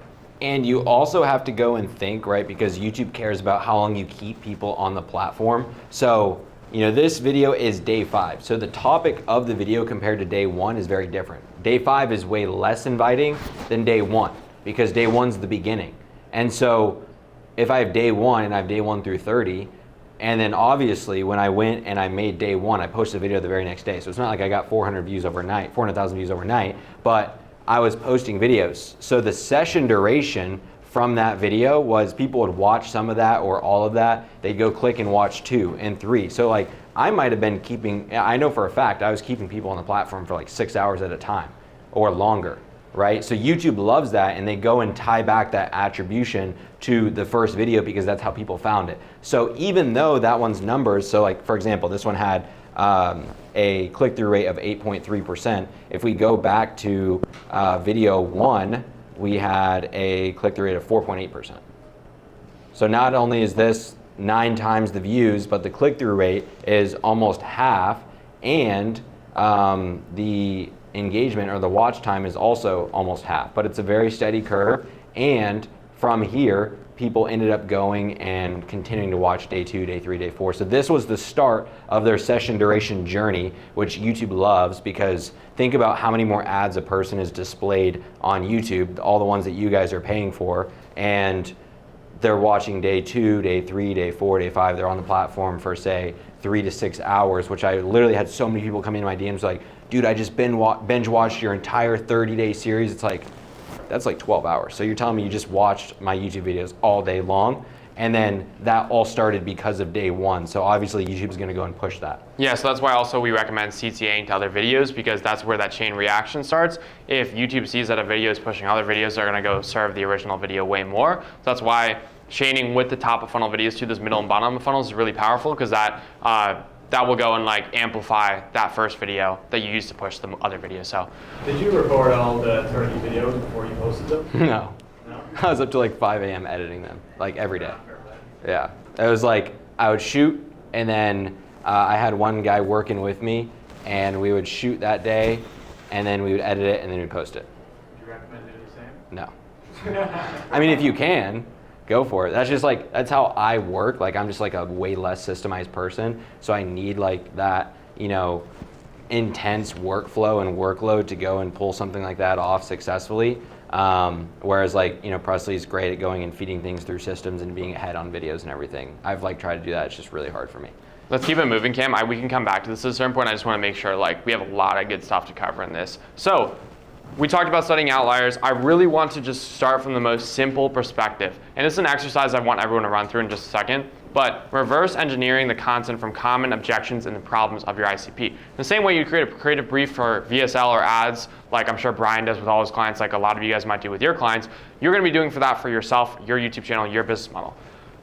So for example, with Mike, some of the common objections he was getting was like, isn't the market already saturated? I don't have any money to invest or capital to invest into starting a vending machine. How much money can I really make with vending machine business? I don't have time to do this. Where do I even buy the machines? What's the process like for finding good locations? And every single one of those problems or objections can be turned into its own unique video. In the same way Brian was talking about how he literally has like those Loom videos or even YouTube videos that correlate with the email list that he's sending to people that book a call with him. You're doing the same thing, and this can be a really easy process for ideation. So if you guys feel like you're stuck or you don't know what to make content on, just go and reverse engineer from the customer. And you can even use like Claude or Fireflies or any of those other softwares to go and do that. I know Cam really likes doing this. Yeah, so you can literally just like, for example, like obviously I'm assuming most of you are using like note takers and everything to go and record your sales calls, or your closers are doing that. But you can literally go and just like download your transcript, and then from there you could literally just go and feed it into Claude. I'll just do this super quick because it's really easy.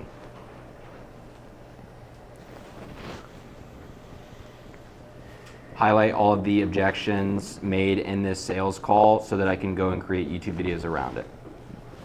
And then obviously if you go and take multiple sales call transcripts and do this, you'll have it even more refined. You could go and stack those objections from most common to least common, and then start there for prioritization of creating YouTube videos. But obviously you just saw me go do that in 30 seconds. So budget and cost concerns, there's a video that I could go and make. Performance track record, that's one that we literally just posted. Sales process, lead quality concerns, payment structure clarification. So these are all like, obviously this is like a service-based sales call, but if you're gonna have like a B2B, B2C, product offer sales call, you can then go and take those and create YouTube videos around those objections. If you take the most popular objections and make YouTube videos around that, and then you go and send that in your pre-call booking process, you're gonna just watch that objection kind of go and evaporate from your sales calls, and you can just keep working your way down through and, again, just make your sales process more and more streamlined.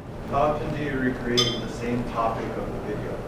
I mean, you can do that quite frequently. We find that with our clients because there's only so many things you can talk about, so you can just find ways to package the video differently. Yeah, so like that series that I just did, I'm probably gonna go and like run it back because it pushed a lot of lead flow, and I wanna go and get like paid to put leads and calls on the calendar, so might as well go run it back.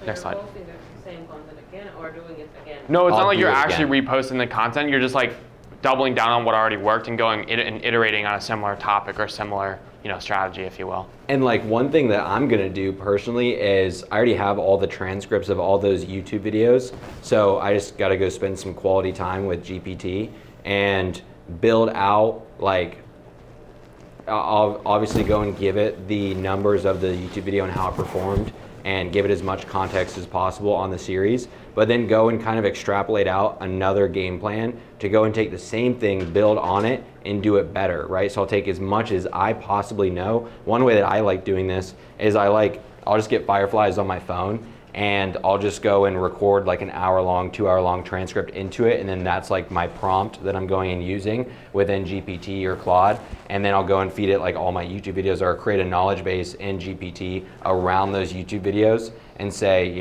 this is a series that I created over the course of 30 days. It was very successful. First video, almost 500,000 views. I want to go and recreate this. Help me come up with a storyline that I can kind of stick to a little bit. I obviously didn't do that in the first one, but I see room for improvement to go and just build on that and make it a little bit better. Obviously, if you go and compare like that to a Mr. Beast style series or a Netflix style series, there's gaps that I can go and improve on, and then go and apply that to my process and make sure I hit on certain things while still keeping it raw and organic the next time I go and run it back. Cam, you want to keep moving? Yeah. How quickly did that first video take off in the series? Say again? How quickly did that first video take off in that series? There was a time. It's like within a week. Oh yeah, I mean immediately. I think within the first like 48 hours, Cam, it had over 5,000 views, right? Expected to be that much, or? No. So it hit 10,000 views. Remember, I had like 1,000 subs in 2 weeks, 15 days, which was like, almost 10 times what the channel had for subs. And then it just like kept going from there. Hit 100,000. Let's see. Oh wait, let me go on the overview. Actually, I think I had that wrong. So it hit 10,000 views in actually 3 days. 12,000 in 3 days. My bad. And then it hit 100,000 in 15, 16 days. So by the time I was halfway through the series, this video is already at 100,000 views. And how long were you producing videos before this? I wasn't.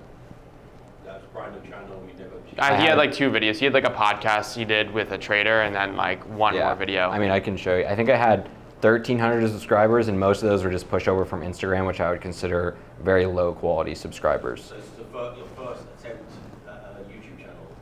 Outside of clients, yeah. But the content produces like movie style, movie quality level. It's not some talking head of me in a bedroom. It's actually And it's not necessarily, it's like that's just one format. It's like not that you can't get those results with the talking head. It's like the premise of us showing you this is not like to copy exactly what we did, but just showing you like how you can iterate on something, because like there have been people that have done something similar in different niches, like drop shipping, like, I tried starting a store or whatever. It's not like a completely original concept. We just iterated on it for our niche. So we took inspiration from an adjacent niche and we applied it to videographers, content creators, content agencies, because no one had ever really done a video like this or series like this within our niche. But it hadn't never been done before. Like Bia Heza, had done this before with like drop shipping or like a bunch of other things, or like I tried buying stuff off the black market. Like the I tried format is not something like we created. We just iterated on it in a way that had never been done before. So I had 4 videos before that first video. This was a podcast with someone that I looked up to. That actually performed pretty well just because he had so much search volume around his name. So it definitely picked up after all my videos, but it's at like 52,000 views. That was the very first video that I posted on a new channel. How I added 100,000 followers and 100K in 67 days. That one only got like 5K views, and a lot of those came because of also the series. And then this was just like a student interview testimonial. And then there was also how to scale up your video business in 2024, which again got most of the views from the series being live. But then the very next video, video number 5, is sitting at 426,000 views. So it wasn't like anything special besides going and just making a fire video. Let's keep it rolling. We'll go to get to some questions as we go. Just want to keep the flow going. This is going to be a great exercise for everyone. If you guys sell B2C or B2B, doesn't really even matter. I just went through this. We should be good to skip past it just for the sake of time. I just told them like, go scrape all your calls and then go and pull out the objections. Okay, yeah, you can do that with AI too. I thought it'd be a helpful exercise for everyone to do it here. If you would like to, if you want to go write stuff down and you start getting the inspiration now, great. But if you have any objections or really obvious things that come to mind, go write those down in your notebook or whatever you're using to take notes right now. And if you can go and scrape and ideally you want to go and scrape calls that have closed, because then those objections were handled and ended up solving the problem. And if you can go and take like 5 calls, at least 3 to 5 calls, and go and scrape those transcripts and then go and plug them into AI and then just say, hey, rank these objections in these calls from most often to least often, and then again just go and start at the top and work your way down through those objections. If there could be one takeaway, I know a lot of people in here are B2B, from this whole thing, I would say, write that down, take transcripts of sales calls, feed them into AI, list out objections from most to least, and then you can go and make videos around those objections, handling them, that you can use in your pre-call process. And how do you go around packaging the idea? So once you've got the idea what the objection is, how do you bring it into a thumbnail, a title, a book line? You asked the perfect question at the right time, my friend. So, as I explained before, there's really the holy trinity of YouTube is title, thumbnail, and intro. Those 3 things should be extremely aligned. And the reason those 3 things should be aligned is because the title and the thumbnail sell the intro, and the intro sells the body and the rest of the video. So it's really important that the expectations you set in the title and thumbnail are met in the intro. And so this is the intro that we wrote for Mike based on the life story video that you saw where like I quit my job, then started a $50K a month vending machine business. Oh, actually this is the step-by-step how to start a vending machine business with I think $0.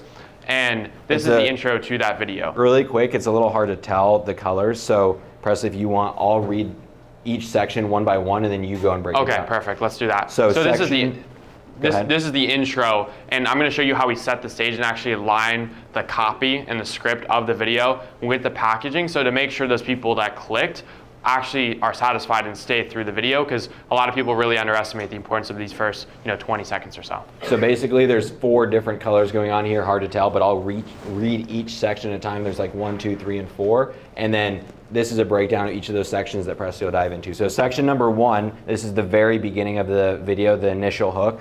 I built a $50,000 per month vending machine business while working a full-time W-2 job.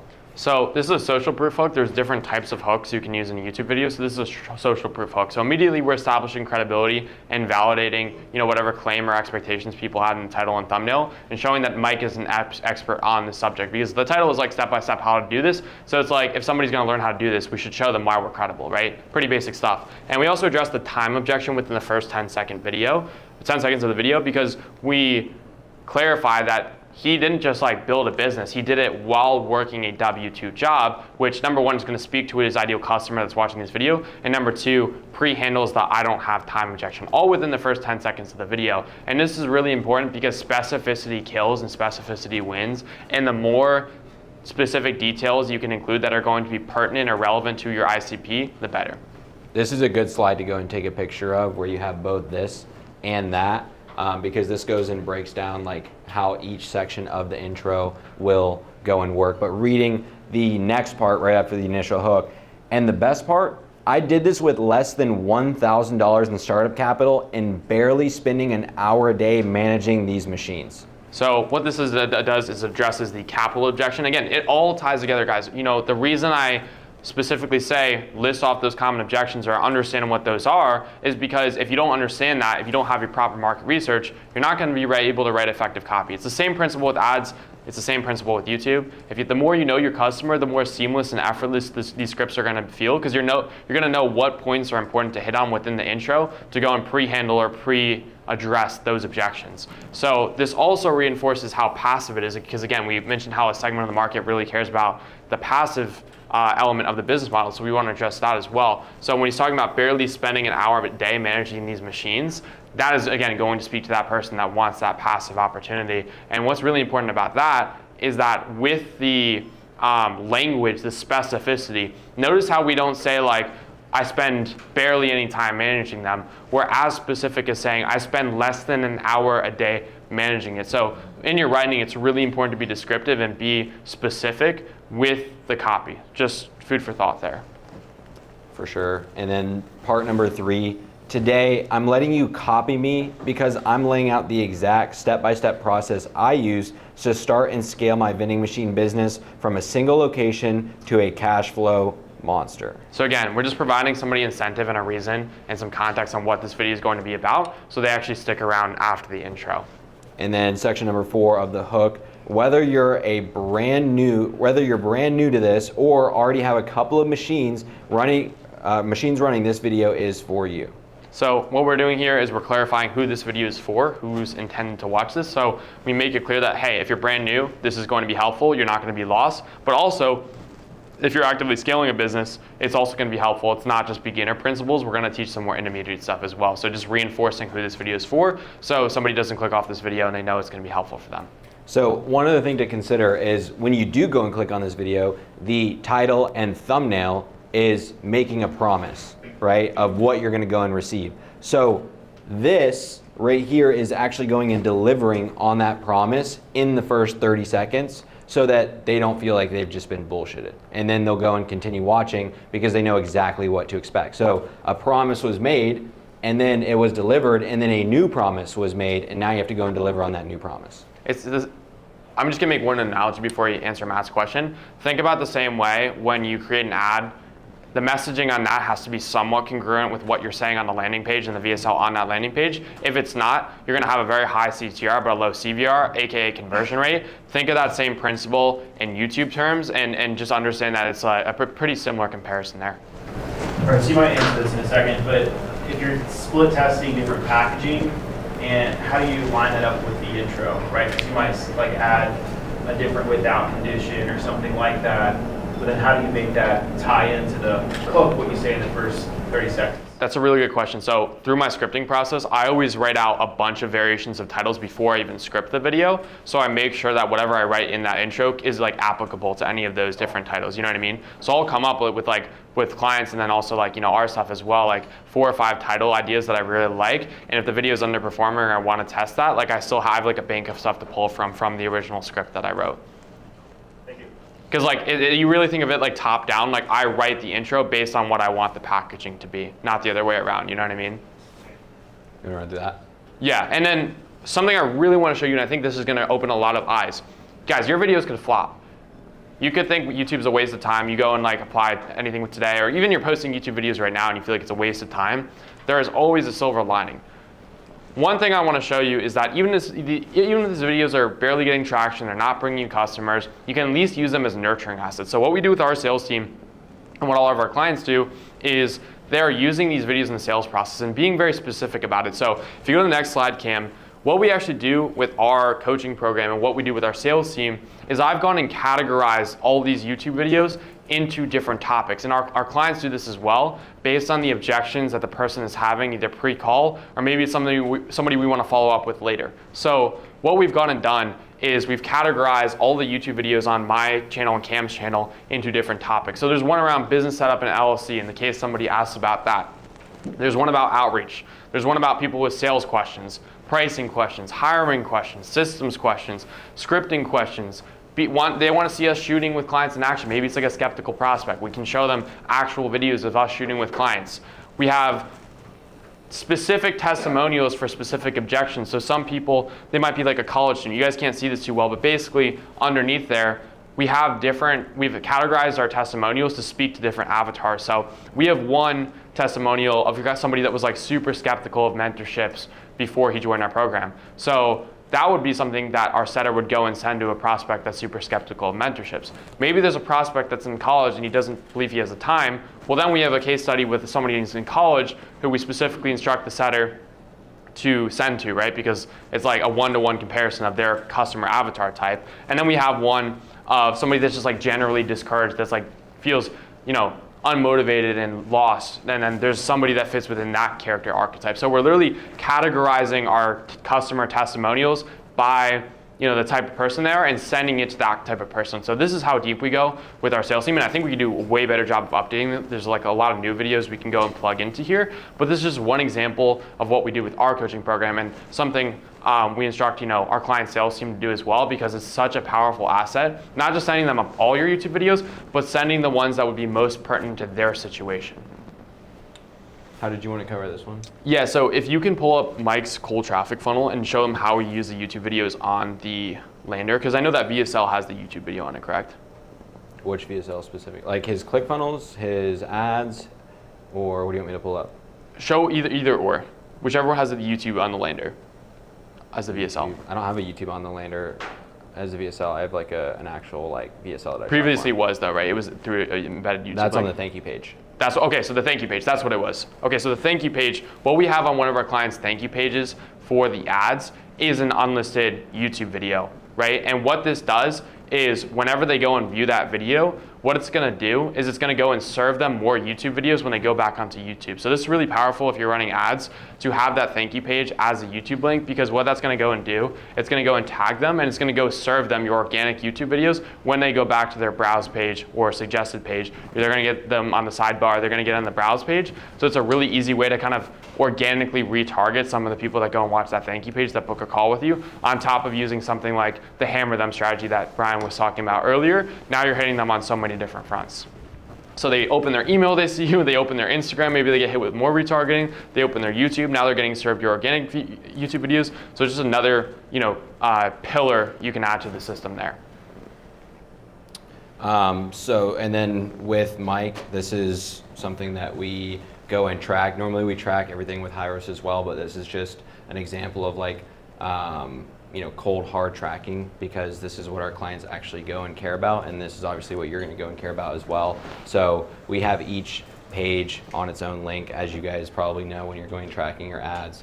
But yeah, just simply put, like, it's pretty crazy with Mike because you'll go and see like how many subscribers he has in a second, but like this month he's gone and booked 65 qualified calls from YouTube and 38 setter calls, so those are like unqualified push to a setter calls. So there's 100 calls booked from YouTube this month so far, and it's like 2 weeks in. Yeah, and we didn't even set up this tracking properly until the 5th of March. So it's only been 9 days Yeah. that this data has been reading for. Yeah. So 9 days and this many qualified calls. Here's the actual breakdown if you want to break down the sheets attribution.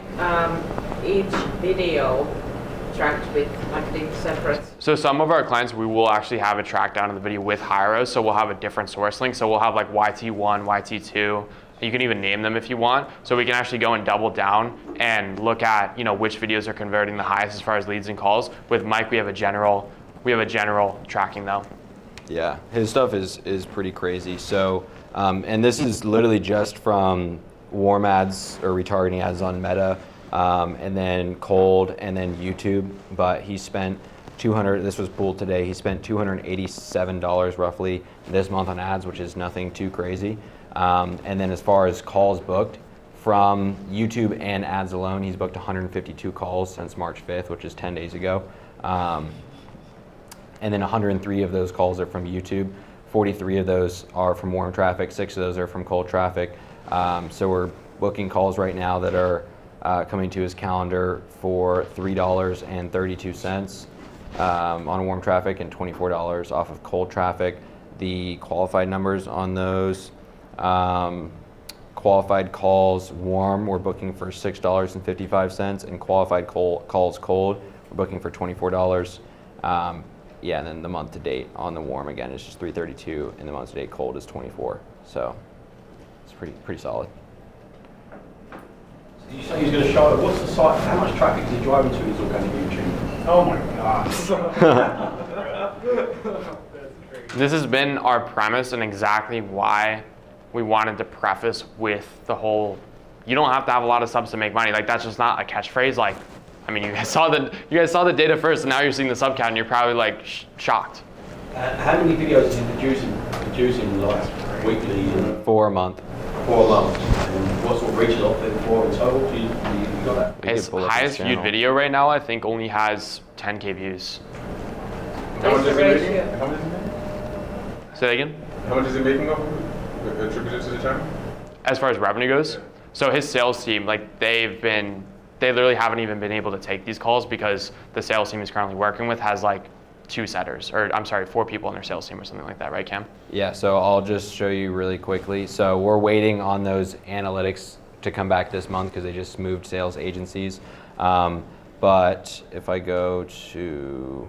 What is his offer price? 6K and 14K.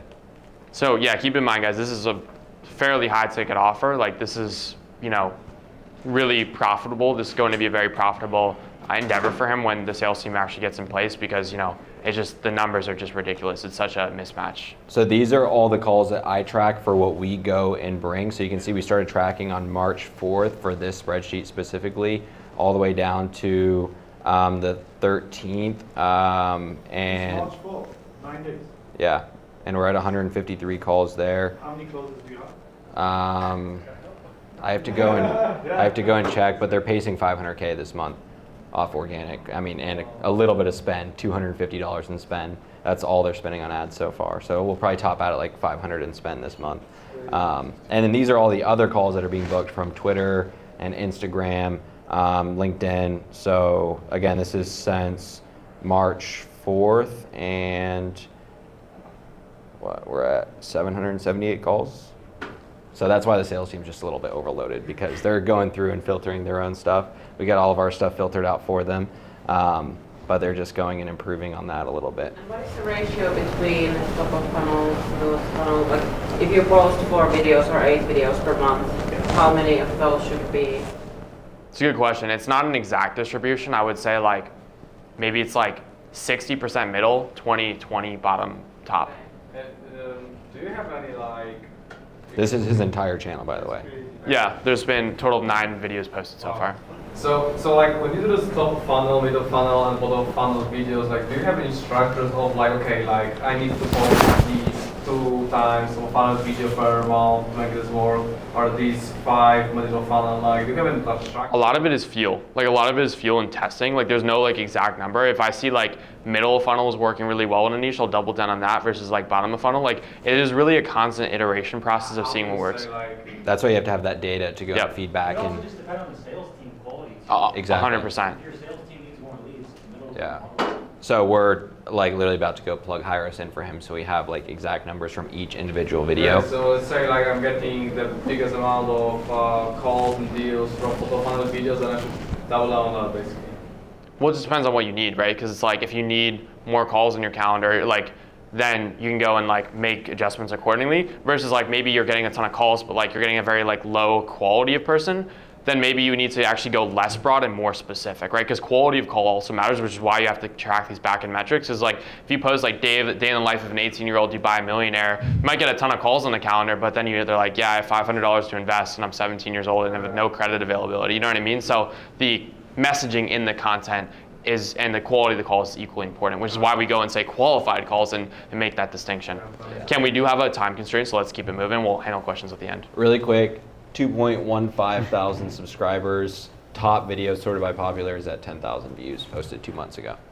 What's his name? Say again? What's the name there? Michael Hoffman.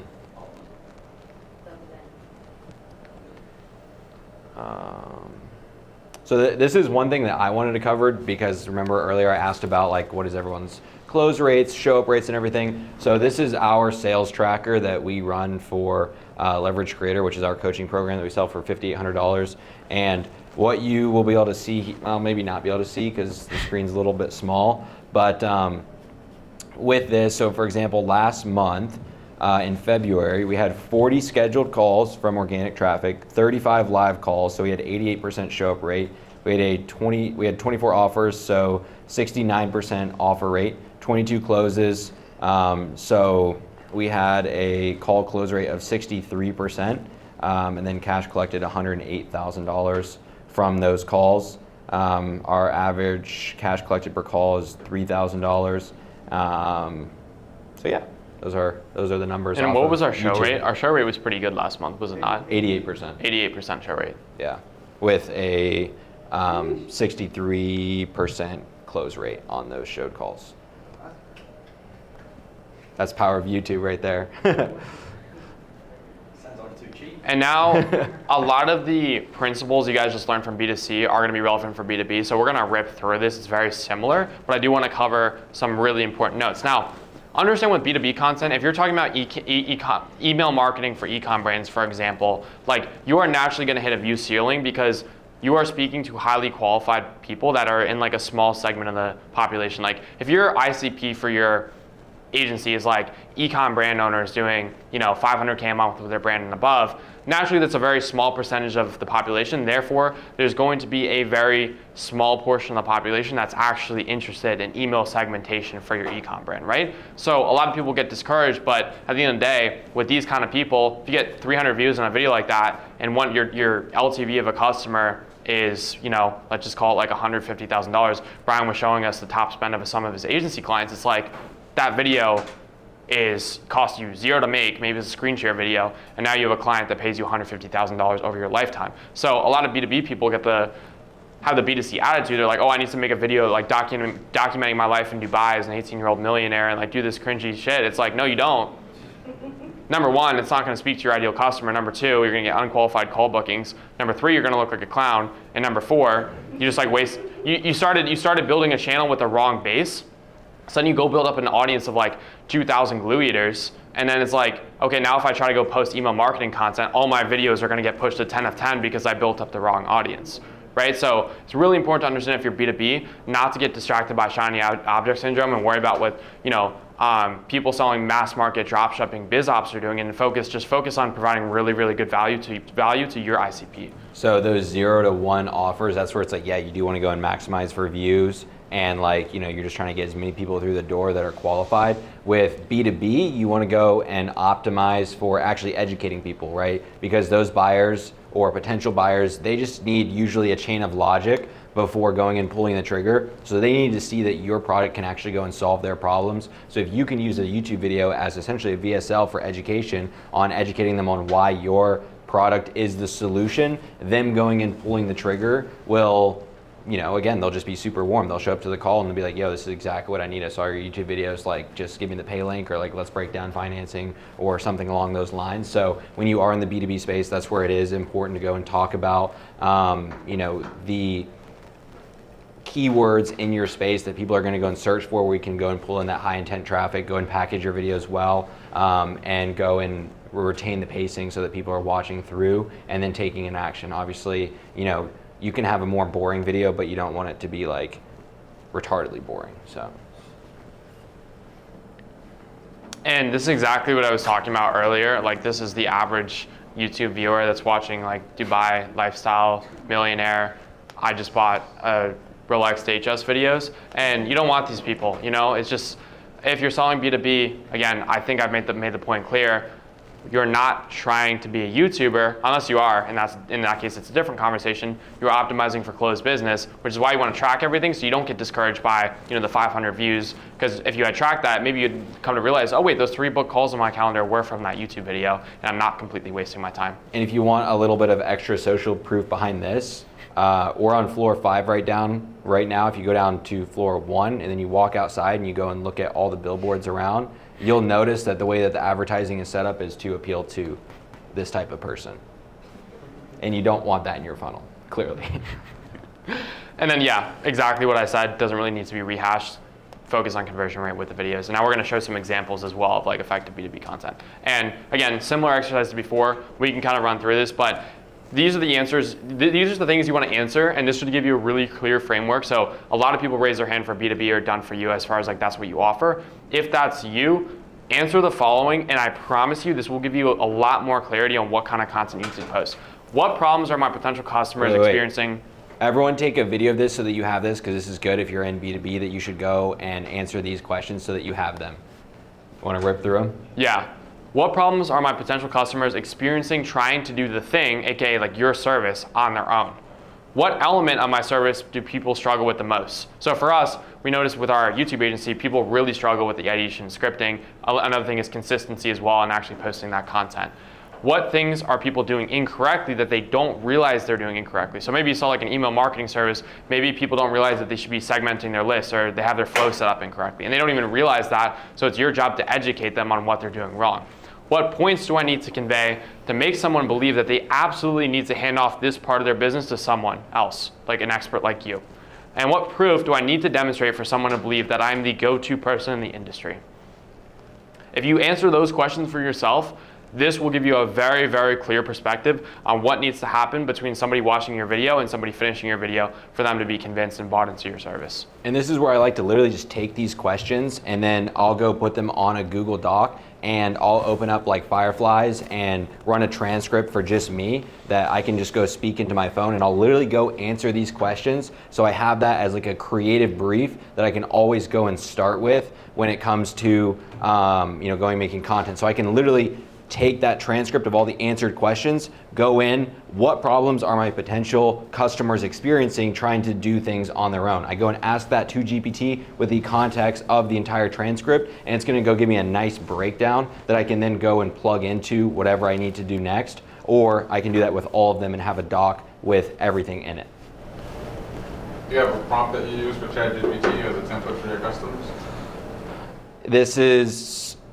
It's dependent, right? So like, essentially with the process of this and what you'd want to do is like, say I have this literally in my notes app and I'm reading it, I'm just going and answering. One, what I could do is I could take each of these questions, go put them into ChatGPT and say, give me sub questions of these questions or similar talking points. You're just trying to spark your memory and like ideas of what to go and talk about. And then you go and just break down each topic, speak it into your phone, takes 30 minutes to an hour, literally just export that transcript just like I showed you from Fireflies, throw that into ChatGPT, and then I would say, you're the top direct response copywriter, you're the top this, and be very specific about what it should act as when going and answering the question and how you want it to go and output it specific to, what you're looking for. And then say, based on this transcript, what problems are my potential customers experiencing trying to do the thing on their own? Obviously, it's going to have the context of the entire transcript, and it's going to go, if you use Claude, it'll even add a little bit of extra context to go fill in the gaps and give you a nice response that you can go and work with. This is actually really quick, like exactly what we did for our product. I created like a creative brief. So let's see, creative brief. I need to sort this better.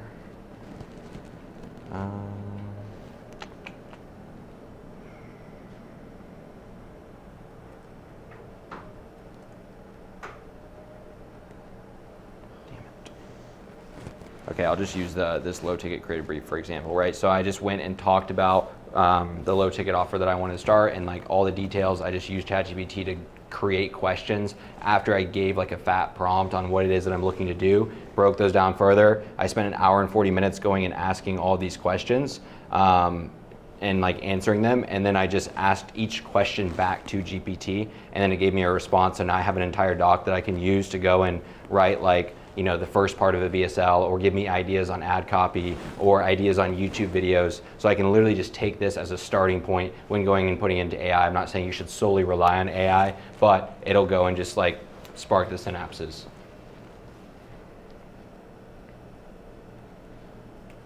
And then again, for our agency, I'll run through this real quick because I actually have examples. But like, for example, like I said, like for us, people struggle with consistency, packaging their ideas, winning their ideas, or creating winning ideas, and properly structuring and scripting their videos. And when I know those, I can know these video ideas are the priority. So I've actually made videos on my channel of like a 37-minute video of me just scripting out a video for a client. So somebody can understand, number one, that I'm competent and that there's actual thought process that goes into scripting. Two, it'll point out their mistakes of what they're doing wrong. It'll kind of get the synapses firing of like, oh wait, he's doing this, I wasn't doing that. What else does he know that I don't know? And number three, it creates intrigue there, and they're like, wait a second, like this is actually a very deep process. I don't want to do that. Let me just outsource it. So there's a lot of things that goes and accomplishes. And it's a very simple video for me to do. Maybe it's you writing email flows for a brand. It's the same exact principle. Another thing as well is people don't realize that they shouldn't be posting lifestyle content. So I will specifically make content about stop doing your content like this if you sell B2B, or like upmarket B2C, do this instead. And like I have to educate the market on what they don't know, because if the market believes that they need to be posting vlog content, but that's not going to convert, I need to explain to them, because they're not going to understand that if I don't explain that. So point is, I'm going to run through examples. When you understand the state of the market and where your potential customers are at, you can go and correct their mistakes or call out the mistakes with your content very, very easily. And I'm going to show you how I do that with our content for the ones we're going to go and show to agency prospects.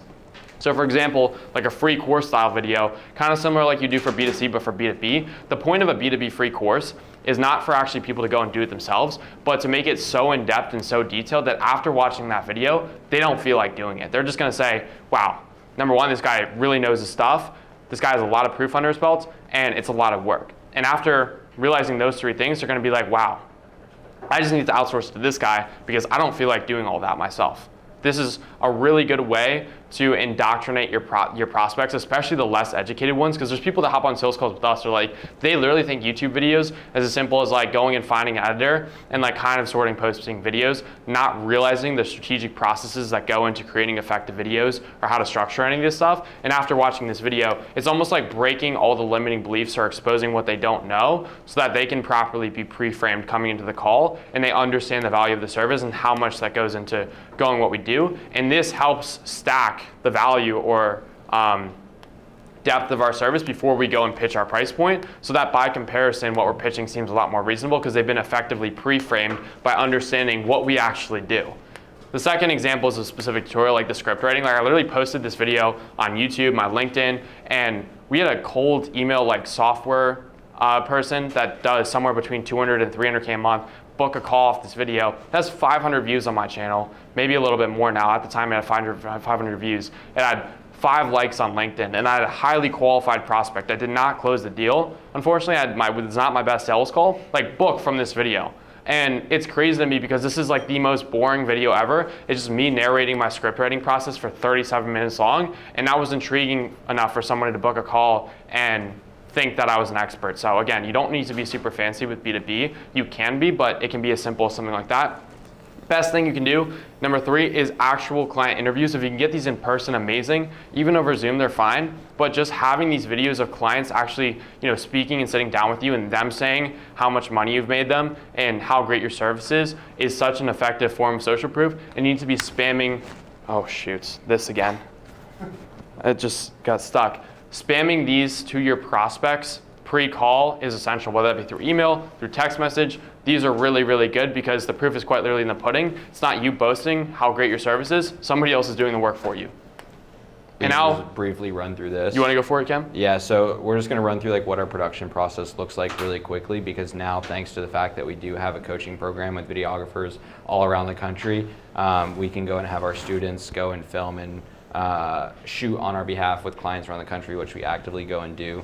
So we'll just run through like what that system looks like really quick. I don't think you have to spend too much time on this, Presley, because you already talked a lot about scripting, but Presley is the mastermind behind all the scripts, and he's going and ideating, doing all the work, and making sure that the topics being covered and filmed are ready to go, so that when we do go and send it to the videographer that we're going and matching up with a client, they have everything they need to go and shoot.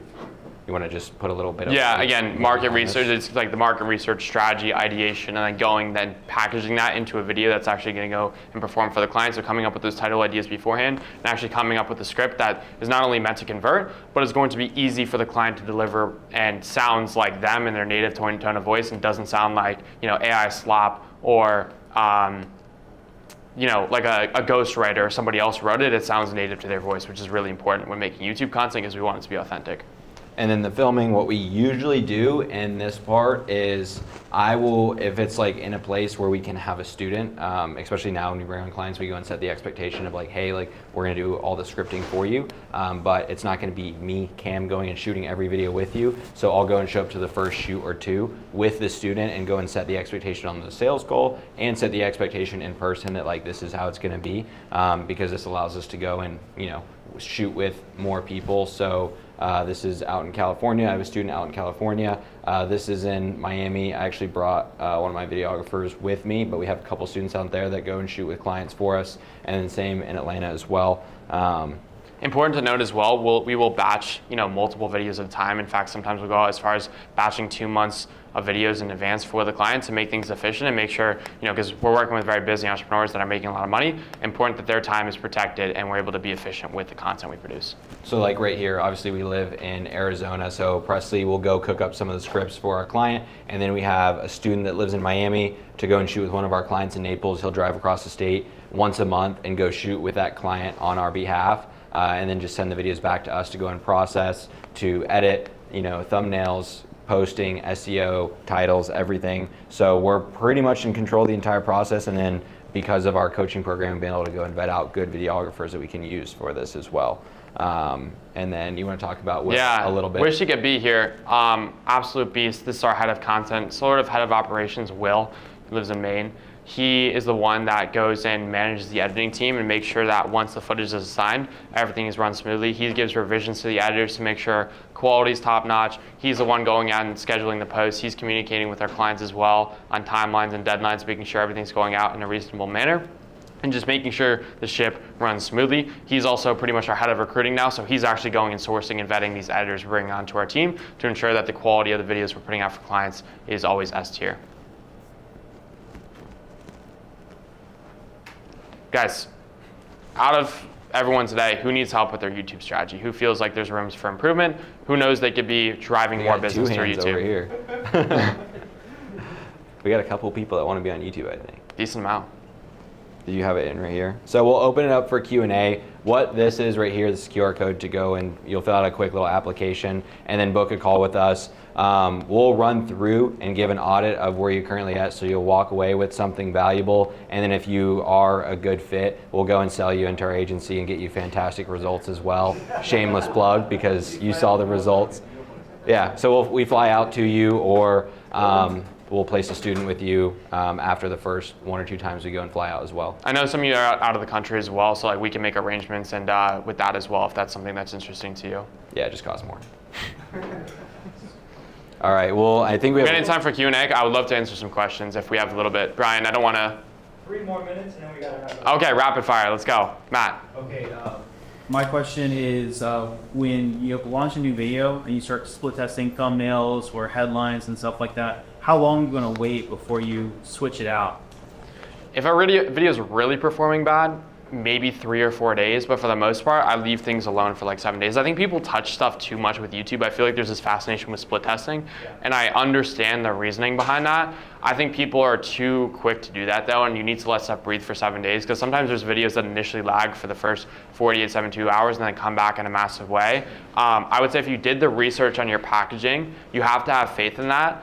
Because if you're quick to split test, it means you don't really have conviction in that. Obviously, you don't want to like be too stuck in your ways to where you don't refuse to test, but like also understand that like you did things for a reason. If you're intentional about it, like let it ride for like 7 days, and then if the video flatlines and you see the performance drop off, then it's like, okay, maybe it's time to change it. And one other thing with that is now on YouTube you can go and split test 3 thumbnails at once. So yeah, definitely take advantage of that. That's what I did on the very first video that went viral for me, and then I ended up landing on that thumbnail because of the click-through rate. And then again, one number that you should look at is how consistent that watch time curve is. How do you guys feel about like oversaturation on everyone talking all the same stuff on YouTube? Do you... Like I kind of said in the beginning, to go and cut through that noise, if you just go and actually genuinely document the process of doing it, like if you kind of think about it, going and starting an agency, like my competition is like Iman Ghazi, and he's probably one of the biggest personal brands out there, and there's a bunch of other people doing agency. So like my series took off and performed well because I just went out, actually documented and did the thing, which most people can't do because most people are teachers, not doers. My last one. That's a really quick one. How important are the types and the description? I The do them. SEO. Yeah. I do them. I think it's somewhat important, but like at the end of the day, like if the video itself on the topic you're trying to rank for, like if the video itself is not good and it's not better than the existing videos out there, it doesn't matter how much keyword stuffing you do, it's not gonna make an impact. Like focus more on like out competing the existing videos in that category more so than like the keyword stuffing and stuff like that. And it's less so about the algorithm and more about the audience and how can you retain the audience. Exactly, right? So like with my series, people going watching video to video to video, sharing the video, right? Obviously YouTube does like that. YouTube does optimize for consistent watch time and session duration, but that's all achieved through optimizing for an audience, not an algorithm. Yeah, and the same, it's like if I'm trying to rank for a video, for example, like on wholesale real estate contracts for one of our clients, and I want the SEO, like I want to rank that video number 1 or number 2. Like, yeah, I want to like try to get a good title that like incorporates the combination of keywords that I want to rank for. But at the same time, like I'm really just focused on like what other videos are currently ranking for wholesale real estate contracts, and how can I make a video so good that's better than what currently exists out there, or is more clickable, and going and focus on outcompeting existing videos. And then naturally, you know, YouTube is like, it's designed to serve what's best for the viewer. So if you focus on doing that, the SEO is just kind of inevitable. Most of SEO is just the research that goes in before and finding those keywords with low competition.